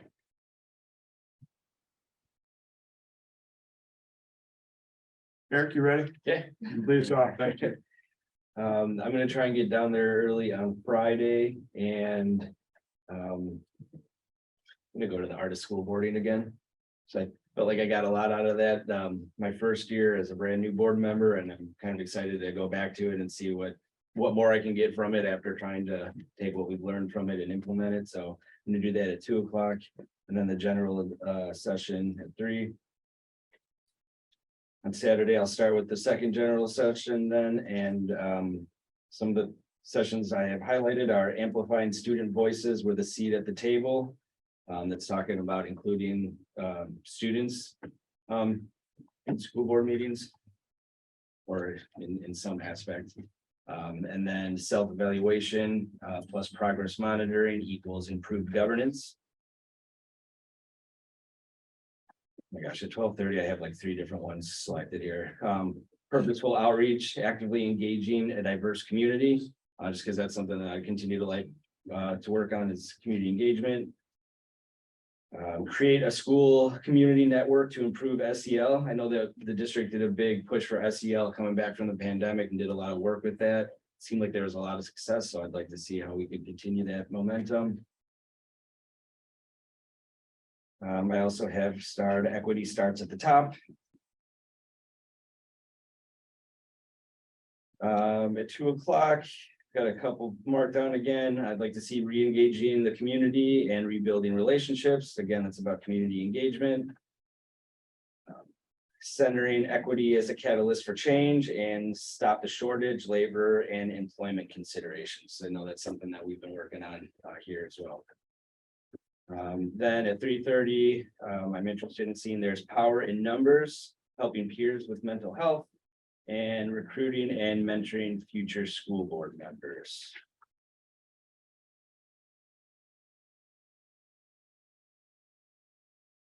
That's my list. Thank you, sure. Yeah. It's a lot, I don't know. There's a lot of them. Yeah, there's a lot of really good ones to choose from. Seems like it. I also wanted to mention too, and I didn't write down which one, but one of the equity workshops is being put on by some of the administration and board members from District 120. So it'd be cool if we could support them in that. I believe there's 120 is doing a presentation and so is 76, Oh, okay, cool. also on equity. Is it? Okay. Yep. Cool. So we have another volunteer. I'm doing all day session on Friday, so I have finance in the morning, so I think it's just school finance, the board members, and then the afternoon one is setting district goals. So, and I'm only there Friday. What else Saturday morning? Sorry. What else? You have a lot of the same ones as Eric, except add on Sunday the new board members. Okay. Makes sense. Yeah. Is that the like the kind of meet and greet session, the networking one? Sounds like. Okay. it. Did you do that? No, I didn't do it last year. Maybe I should go to it this year. Okay. You need more on your list. That was a Sunday, you said? It's Sunday, Okay. yeah, 8:30.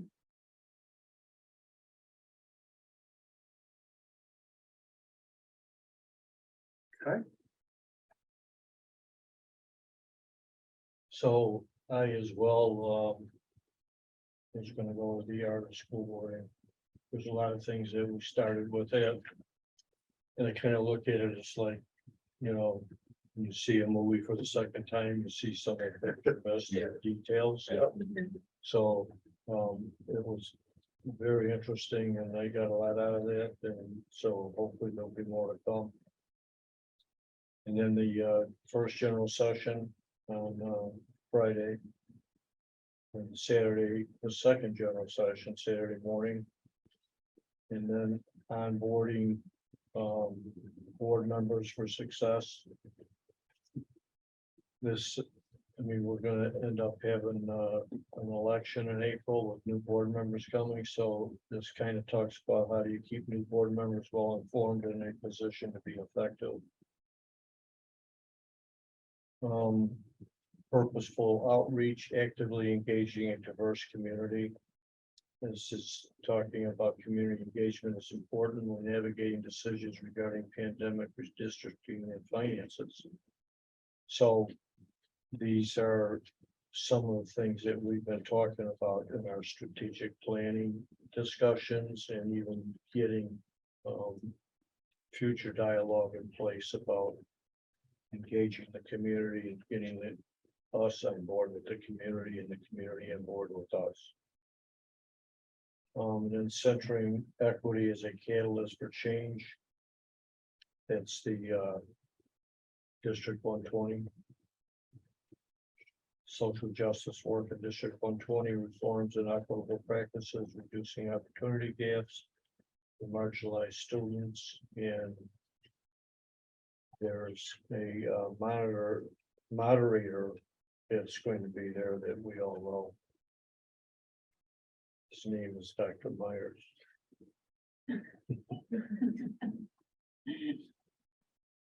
And then Sunday is the third general session.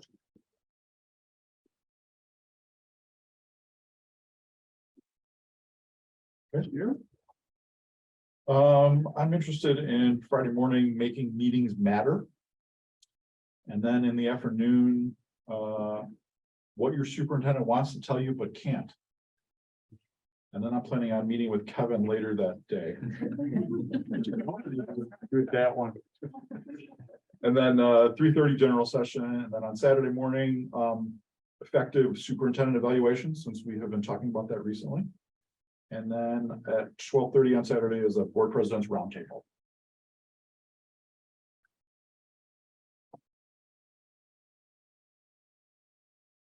So I'm attending the Friday all-day session, about the job of the board president, since we have a vacancy coming up, and I want to learn more about that role. I see a lot, I'm the delegate, so some of my time is going to be spent doing that Saturday morning. There are a lot of really good ones that I may pop in and out of. Kind of handy to walk in and grab some handouts and listen for a little bit and then walk out and go to some.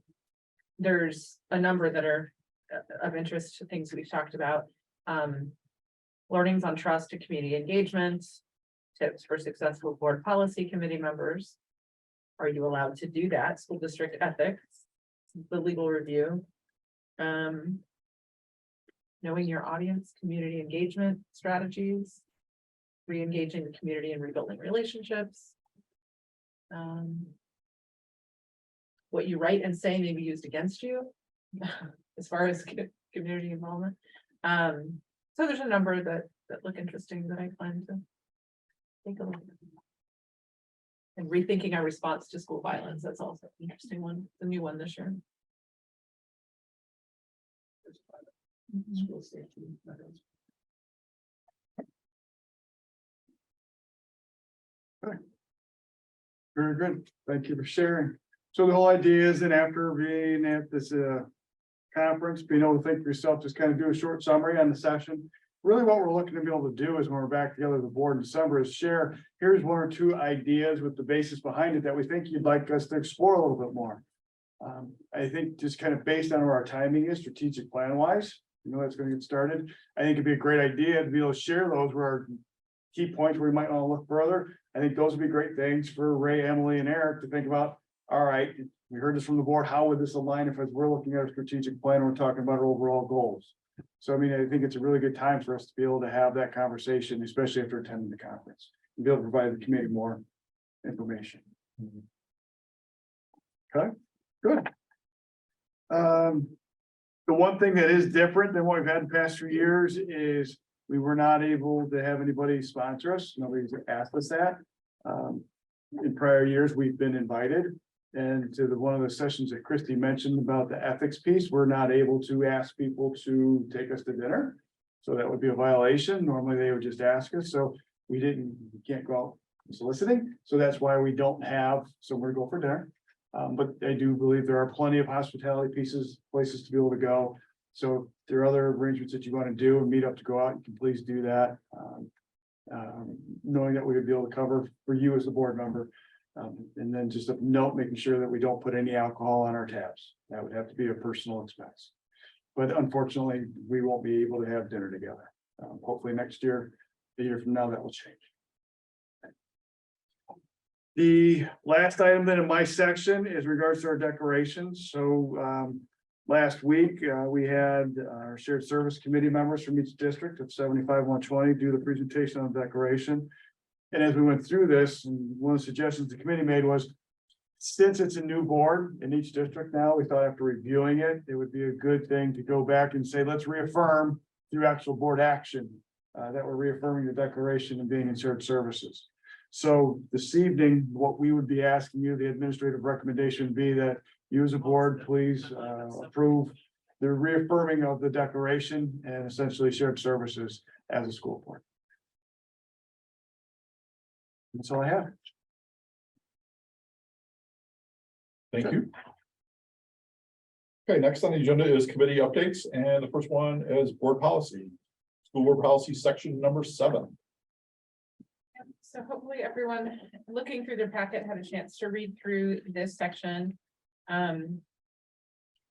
Since I was along with Freddie, one of the board members who did the collective bargaining, some of the stuff was very familiar. Kind of pulled up, but now that's the kind of.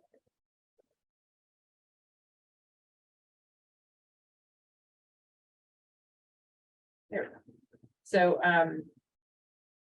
a lot of the 2 sections today have to do with, all of this in the section 5 of the policy, between 5.190 and 5.330. Having to do with professional, it's in 2 sections, professional personnel and then educational support personnel. And so the professional personnel are the ones that are part of our collective bargaining agreement.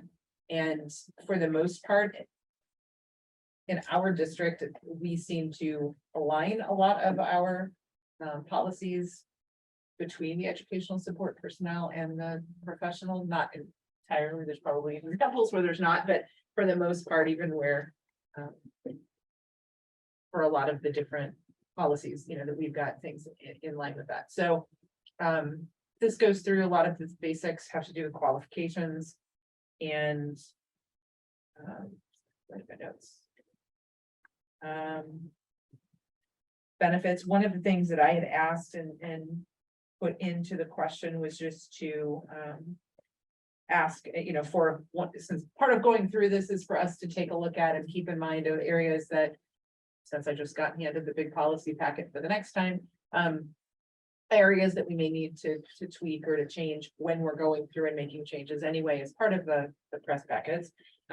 So in 5.200 terms and conditions of employment and dismissal, wondering if in the benefits section, it made reference to or shall make available medical insurance for all full-time employees as defined in the Affordable Care Act of 2010. I think there's probably a capitalization that needs to take place there, but that's a minimal. I just was asking if that needed to be updated, because I know part of when we did go through the collective bargaining, we did spend a lot of time making sure we were updating and referring more, which I see that it is here, please refer to the applicable collective bargaining agreements so that we didn't have to constantly be making changes to meet. So that's something that, I'm sure is going to be looked at and let us know in the future if we need to change that when we go through that. So the one thing I would say is, if you want to look at, they do periodic updates to the Affordable Care Act. The one thing I'd say is we can remove the year. So it's not designated to a year, because it seems like every year they have some kind of a modification to it. So if we're looking for feedback, I would just suggest we strike the year. Okay. I didn't know if we wanted to even be more generic and just say it's required by law, so that we're not listing a specific statute. It's because who knows what can be created and down the road. Clearly, we intend to align our policy with whatever we're legally required to do. I think we all agree that that's what, that's the general purpose. I just didn't know if we wanted to make that a little bit more, because clearly this is establishing that whatever law exists provides minimal essential coverage, and then, we can provide from there. And clearly we're going to provide for the law. That's, because as you see above that in the nursing mothers, the district accommodates employees who are nursing mothers according to provisions of state and federal law. We're being kind of generic there. I mean, It makes sense. sometimes it's helpful for the flexibility. It doesn't mean that we're ignoring the Affordable Care Act. It just means that maybe there's another act that comes down the road that, maybe we just say, state and federal law. I see a couple other capitalization issues where like state is capitalized, but federal is not, but you know, those are minor. And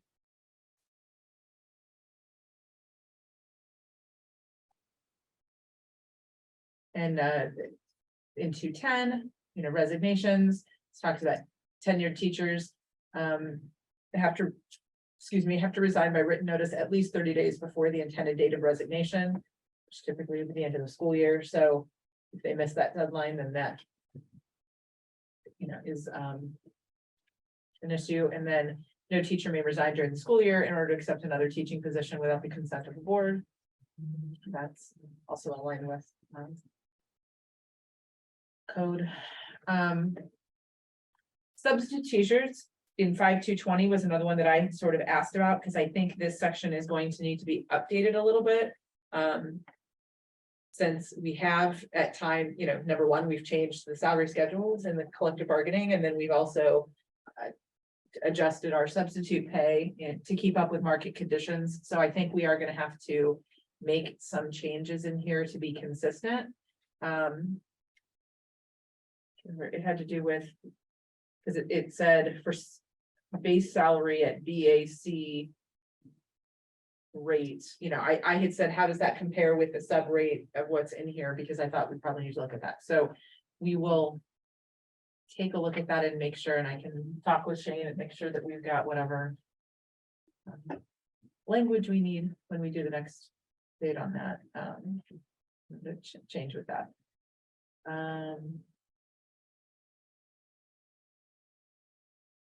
Anywhere it says the base salary BAC, I think that needs to be updated for what our base salary rate is. And long-term subs, and then retired teachers as substitutes. This is another one where it said retired teachers will be paid at the daily rate of certified teacher earned in the base salary of BAC. Again, we just need to update all of these to be consistent with our collective bargaining.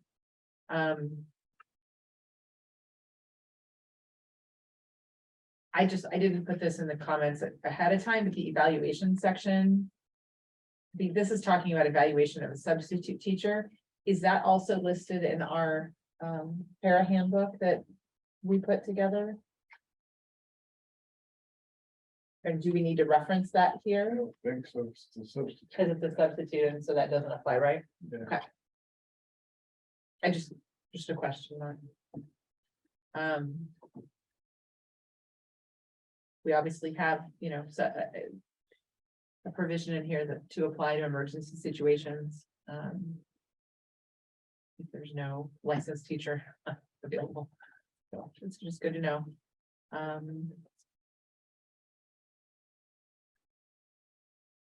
It's good for us to just be aware of the student discipline policies, because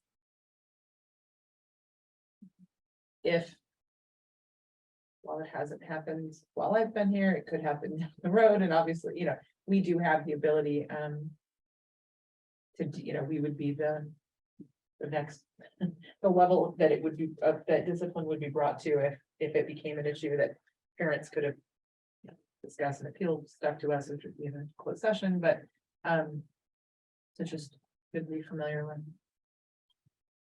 Obviously maintaining discipline in accordance with the school code and following the policies on student conduct, behavior, and discipline.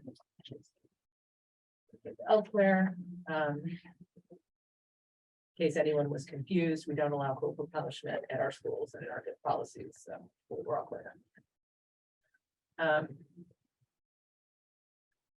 Suspension of teachers.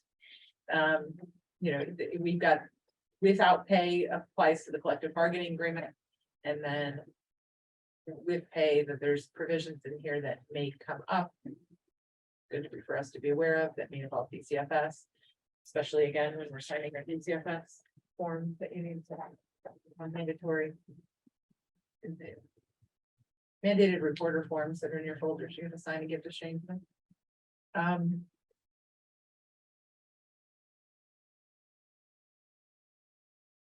Leaves of absence, again, a lot of this is addressed in the collective bargaining agreement, but this is reiterating it here.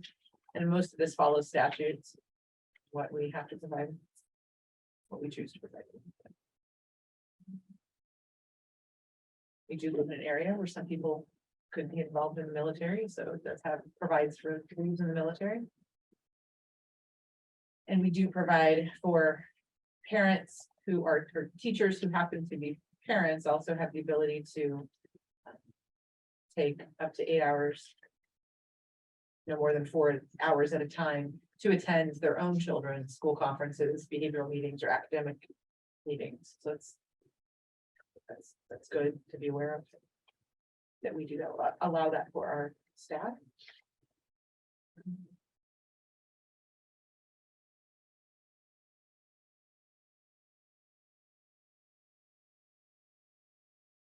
Various leaves that we provide, it's all in here, you know, to, if you, for staff to participate as an officer or trustee of a specific organization, et cetera. We've got a section here on the student teachers and statutes and the training program, you know, and the training programs and the statutes that we agree to follow in order to ensure that our student teachers are following the statutes, the laws that they're supposed to. Superintendent designee is going to be responsible for coordinating the placement of student teachers with them. We are in at-will employment unless otherwise specifically provided.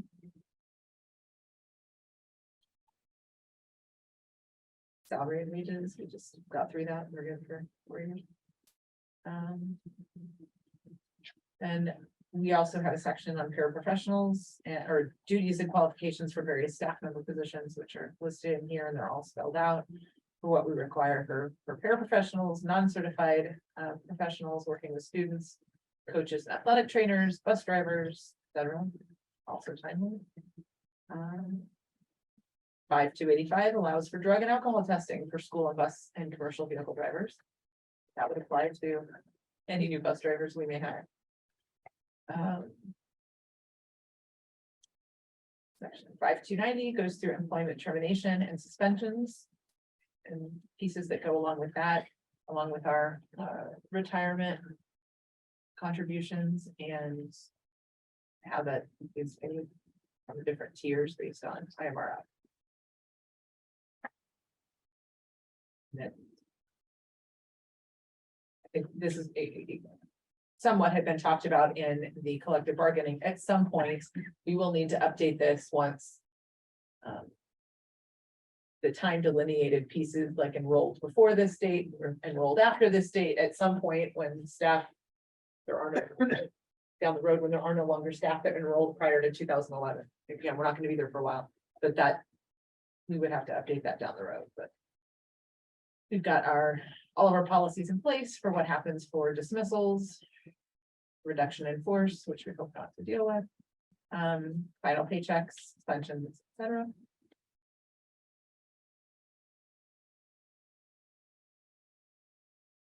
Policies for schedule and employment year, comp time, evaluations. And this is all about support staff. So a lot of these spell out a lot of similar ideas that line up with what is spelled out in our collective bargaining agreement, but because support staff don't have one, this is where they can go to find out what we do. So it's good for us to know too. Same thing with sick leave. How they accrue it, the table is in here. I don't know what time frame. Holidays, if they do, but we do it according to our calendar. It does say, unless the district has a waiver or modification of the school code, we do these following days, but we do have waivers for some of these holidays that we don't give off, and therefore the staff doesn't get off. Veterans Day.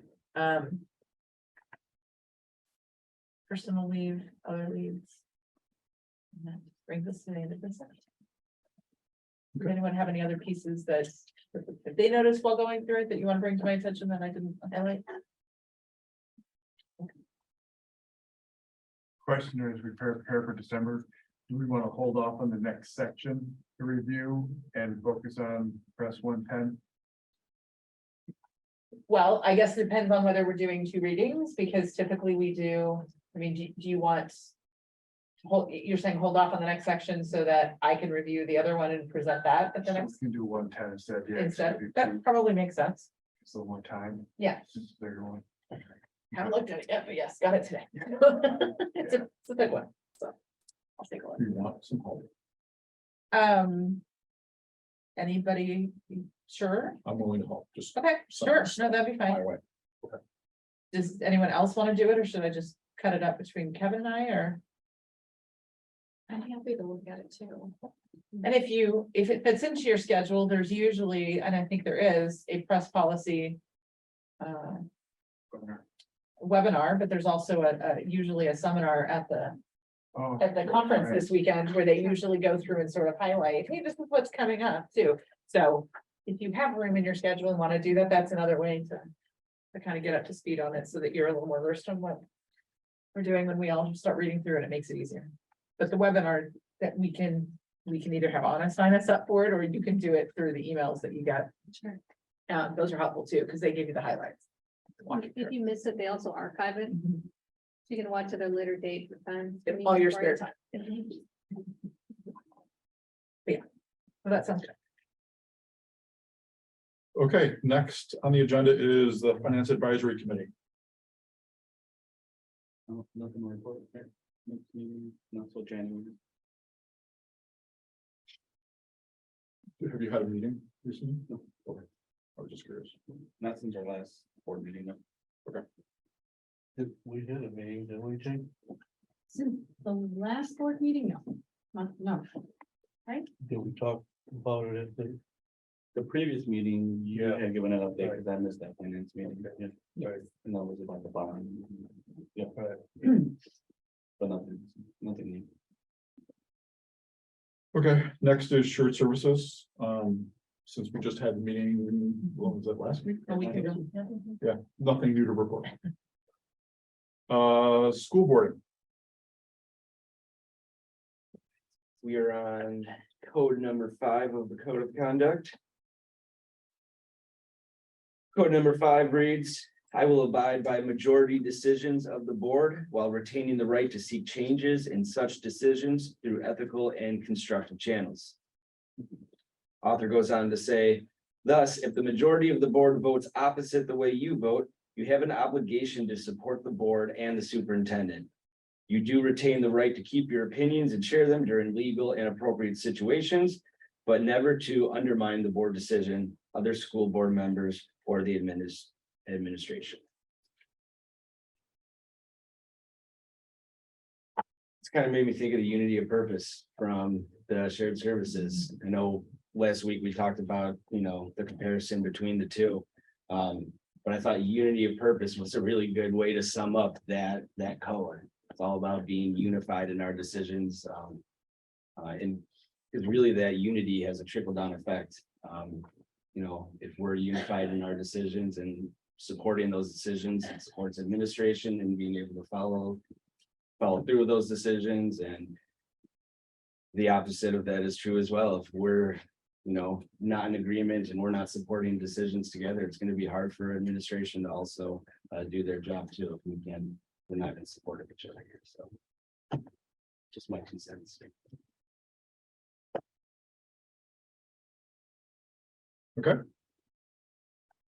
Next is representative updates. The first one's the STEAM Foundation, but you kind of talked about that already. I did, so I don't have the final numbers because that meeting is Thursday night, but I believe they said that they believe they raised 12,500. I think it was just under 13,000. So that's a little lower than in years past, but the attendance was a little bit light. I think the attendance was perfect for the area, the restaurant, because I think if it had, we were told, I guess it could hold up to 225 people, and I think we had 100, a little over 100. So if there was double the people in there, it would have been really tight. So I think it was comfortable. We could have had a few more people, but not too many. So it was comfortable and it was fun. And I did hear a lot of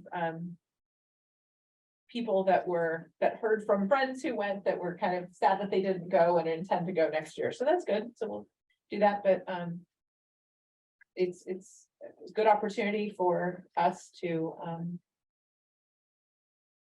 help them raise money because they provide a lot of grants to a lot of pieces throughout, programs throughout our district that help supplement, either for the teachers directly when they ask for grant requests or we're doing various things that they did camp last year and stuff that we're gonna supposedly pick up this year. So good, thank you. Okay. CEDAW. Yeah, I don't have really any of an update for you today. The executive board meeting that was scheduled for the 10th was rescheduled because they didn't have a quorum, so I don't have any notes from that meeting for you. That's rescheduled for the 21st now, and then the next governing board meeting that I'll attend is on the 7th. So I'll have more of an update for you in December. And last one, community outreach, village liaison. Yeah, if I might, I want to jump back to school board just for a second. So the strategic planning committee is meeting November 29th. And we're gonna have a discussion on, where we're going, what our roadmap is gonna be, and report that back to the board, but everybody's welcome to attend. And the other thing, I just wanted to make a comment, we talked about the mission statement and the vision statement. And I haven't received anything from anybody. We're gonna have, some commentary. And I didn't get anything. So, again, I would ask you to rethink about what the vision and mission statements are, if you have any suggestions or changes, or even if you think we leave it where it is, then just let us know, so we're not wasting time on talking about it. There's no deal. Okay, so just as the way of an update with some of the construction projects that are in the, we don't have a lot of business, but you've probably seen the Morris Station project at 176 in Morris. They finally tore down that Quonset hut and the flop house behind it. So there's 139 rental units going into 8 to 10 buildings that are going to be running in between Seymour and Morris. And Cardinal Square, which is across from the Village Hall, they have twin buildings that are going up, and each will have 90 apartment units in them. And they use an upscale apartment complex that was just approved by the village that's going up in the Plaza Circle. That's the first property now in that circle that the village has been able to sell off. So they'll, I don't know if I said it, 165 units that are upscale units. So the reason I mention that is, those are sources of impact fees that the district will end up receiving. So I don't know what those are yet, but that will certainly help us. And then I wanted to mention that the police department got a new K9. The other one was retired when the handler was promoted. But what's significant about that is the police department asked District 75, each one of the class, to come up with a name. And so each one of the classes submitted a name, and the name that was chosen is Ranger. And it's Mr., I know I'm gonna screw his name up, Mr. Nicholas Kagona. Ms. Buckman says yes. Yeah, you got it right. Oh, all right. Thank you. So his class won the contest. They named the dog. They get to meet the dog in person. He's done with training this month. And they also get a pizza party. And then the other thing, the village has this Village Stars on Parade. So you see all these big stars throughout the village and up and down 45. So District 75 students in the visual arts teachers have a star in front of the district office titled Many a Masterpiece. So kudos to them for doing that and getting that star in front of the district office. And finally, I just wanted to mention that the village is having on December 2nd, our tree lighting ceremony at the village plaza.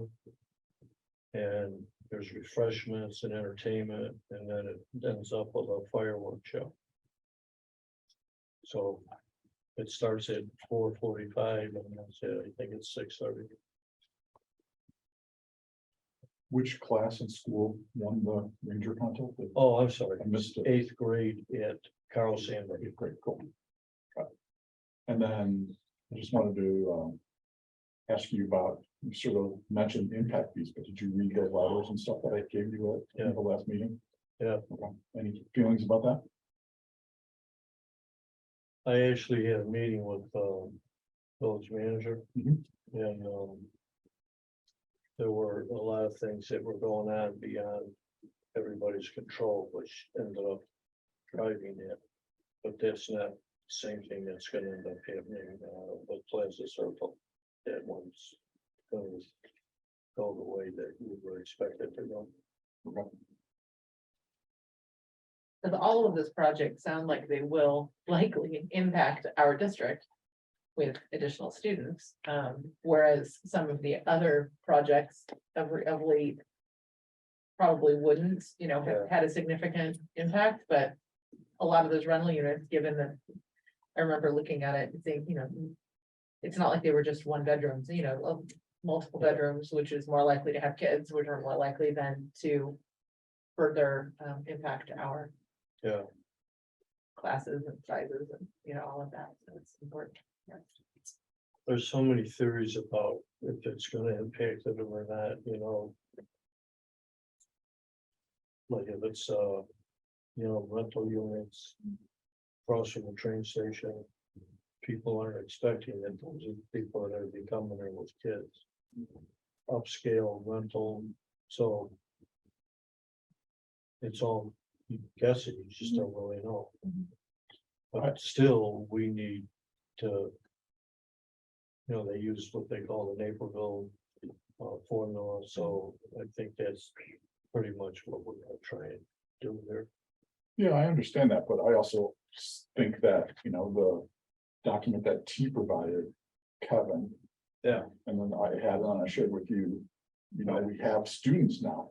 It's Right. not a guess. We Right, have oh, these yeah, students and the right. village is not stepping up and doing what they said they were gonna do when they built the building. Or agreed to allow it to be built. Right. Yeah. Because that's the piece, if we don't have a say in it, they're the ones that are saying, oh, sure, we'll lower the impact fees. But we're the ones that have to pay for it when they lower the impact fees. Right. So it's. And The especially, only problem with it is there is no obligation for them. To do anything with it. They don't have to. well, the district also doesn't have to give them a credit and give it away. Yeah. I mean, that's the thing is when the developer comes in and says, hey, we want you to reduce or waive the impact fee. If the village just wants to get houses or apartments built, they might say, oh, okay, sure, because it's no skin off their nose, it doesn't really impact them. Except that they're taxpayers with it impacts them personally when they then, you know. Have to, you know, pay the taxes that deal with it, but if we end up having. You know, 20 or 30 more kids show up at Washington that we were not counting on in all of our projections and all that, because we didn't know there were going to be a bunch of rental units, you know, Right. popping up. It's something we still have to.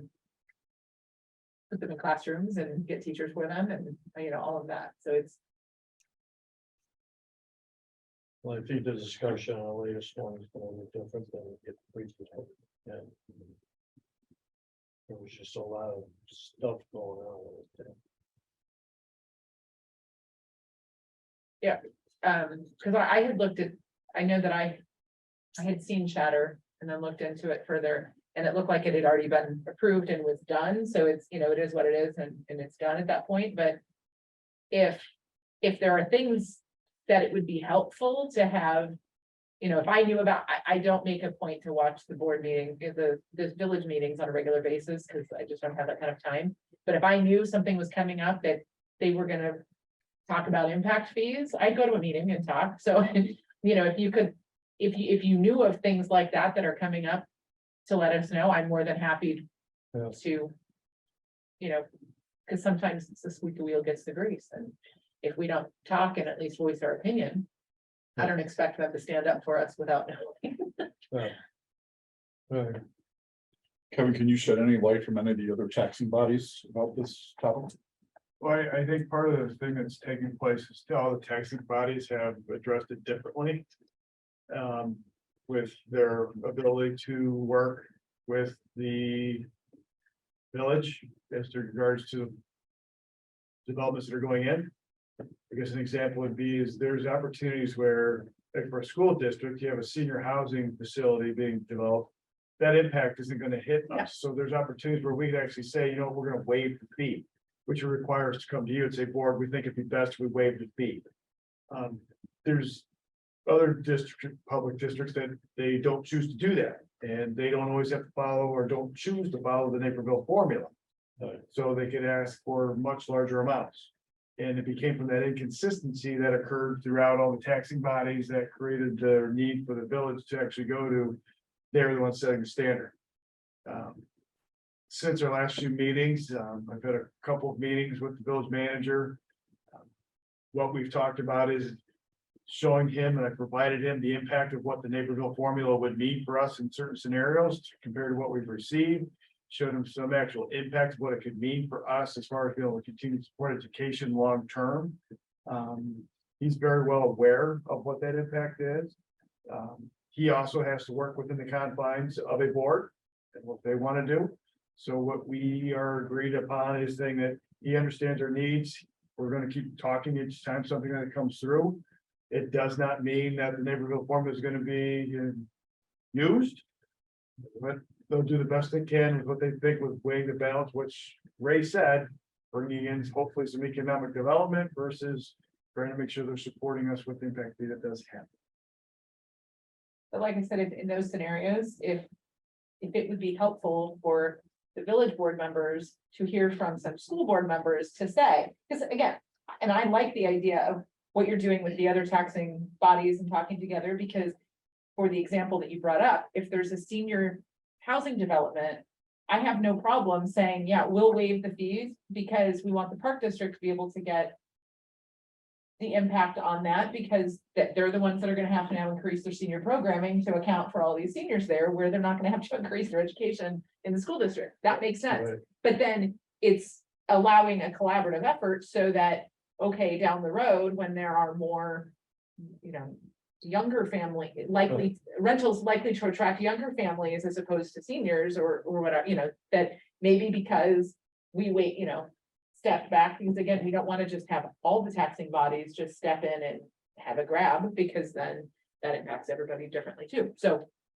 that's, you know, that's just some of these things we don't hear about until it's after it's already done, and then there's nothing we can do. And, you know, and I get that the village board's primary concern is wanting to, you know, increase economic, and that's good. Yeah. But obviously we have a different focus, and there is an opportunity to collaborate and to discuss that, but it's easy for them to say no if they don't even hear from anybody. So that's fine. I'm glad to hear that you had a meeting, but I'm just saying I'm more than happy if it would be helpful. I don't want to be a deterrent either. But, you know, if it's going to be helpful, I'm happy to do that, but I just don't know. There's like 15 different projects going on right now in the village. So unfortunately, a lot of them are outside of our district. Yeah, well, Where then that doesn't impact us. I agree. you have you have commercial businesses. That's where sales tax and everything else comes in. We're missing a lot of that, but it's. The only other one is that gas station at Thornton's. You know, we would get that, but. So. I think the one good thing I can say is that I believe that the two new Cardinal Square buildings are out of our district. In 76. Oh, I thought they were others. because they're on the opposite side of the track, I think. And they're further south. Because I know all of the buildings that are there currently are not even in our district. The first one is for sure. Yeah. I think the next one or the one after that, they're not in our district. I'm not sure where the line is exactly there, but I know that at least one of the buildings that is there currently is not in our district. So, for what it's worth.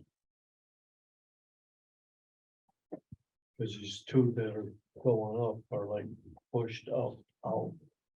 They ended up moving them, Oh, okay. so I thought they were right. Okay, well, So we'd have to look. and see. Well, that's something Yeah. to look at. right. Okay, anything else?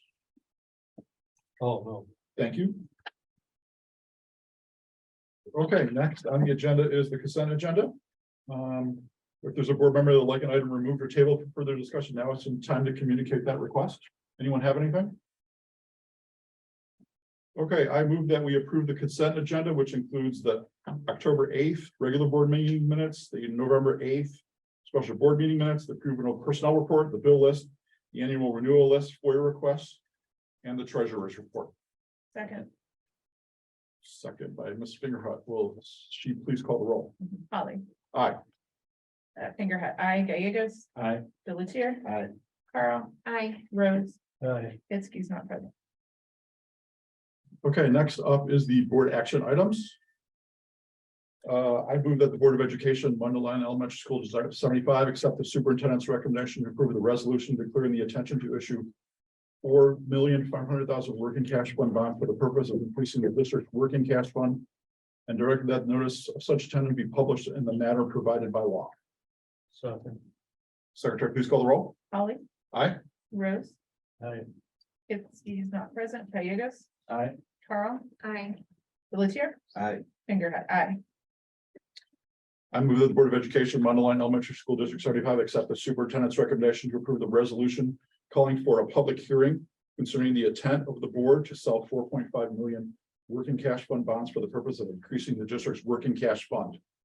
Second. Secretary, please call the roll. Holly. Aye. Is that Rose, the second? Yes. Or was it No, Freddie? Freddie, thank you. Aye. Okay, good. Hi, Carl, Aye. Rose, Aye. Fingerhut, aye, Pelletier, Aye. I move that the Board of Education, Mundelein Elementary School District 75, accept the superintendent's recommendation to adopt the 2022 aggregate tax levy and all resolutions as presented. Second. Secretary, please call the roll. Holly, Aye. Rose, Aye. Fingerhut, aye, Gallegos, Aye. Pelletier, Aye. Carl, Aye. and Hitzky's not present. Next up is the buses. Hang on, looking for a date.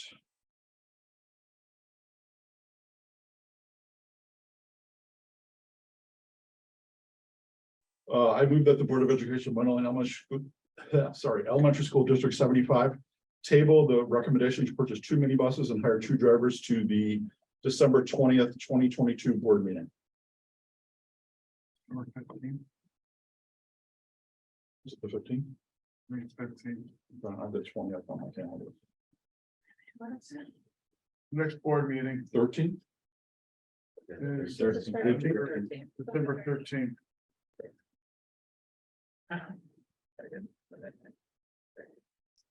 Do I hear a second or no? Okay, the motion fails for the lack of a second. I would entertain a motion, please.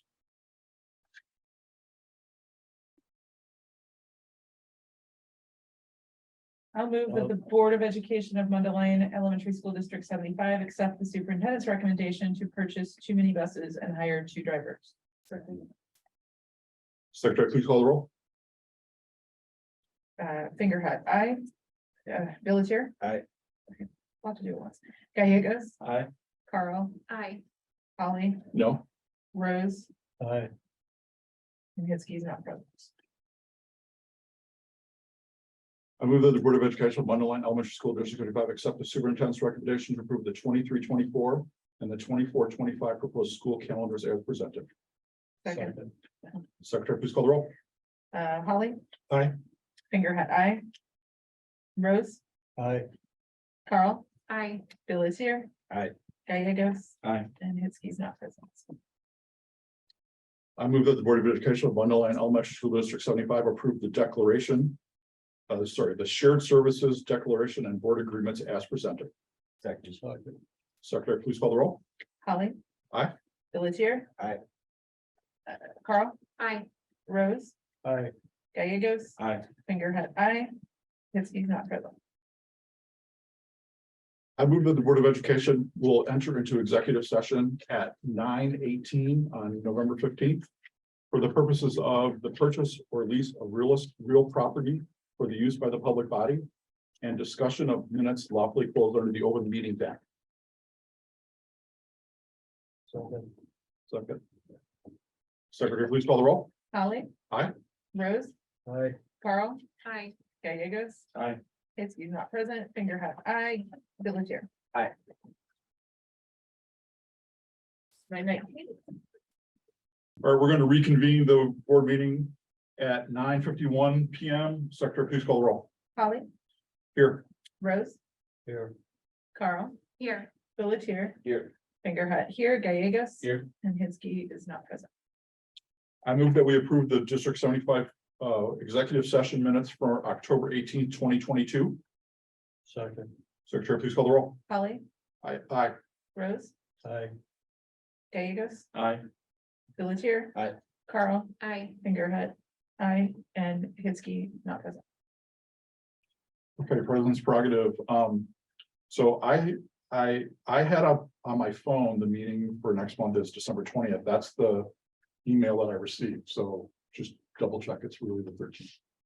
My calendar says 13. Okay. Yeah, that's weird. See, in my calendar, I had the 20th in mine too. Yeah. I So think mine- originally the way they fell in it, but I made corrections already, like very beginning when all had, I'll resend it. Okay. Just so. No, it's fine. refresh, maybe The that's. problem is that when you send it and we accept it, like we can't edit it. Yeah. It like, it won't let you do that, so it's fine. Okay, anyone have anything for future agenda items? I don't know if this really qualifies, but just as far as the agenda for future, we probably need to, since Ray brought up, we need to add in the committee, the strategic planning committee, Oh, yeah. just to the template for Yeah. future meetings. That's not really a, a topic. It's a template change.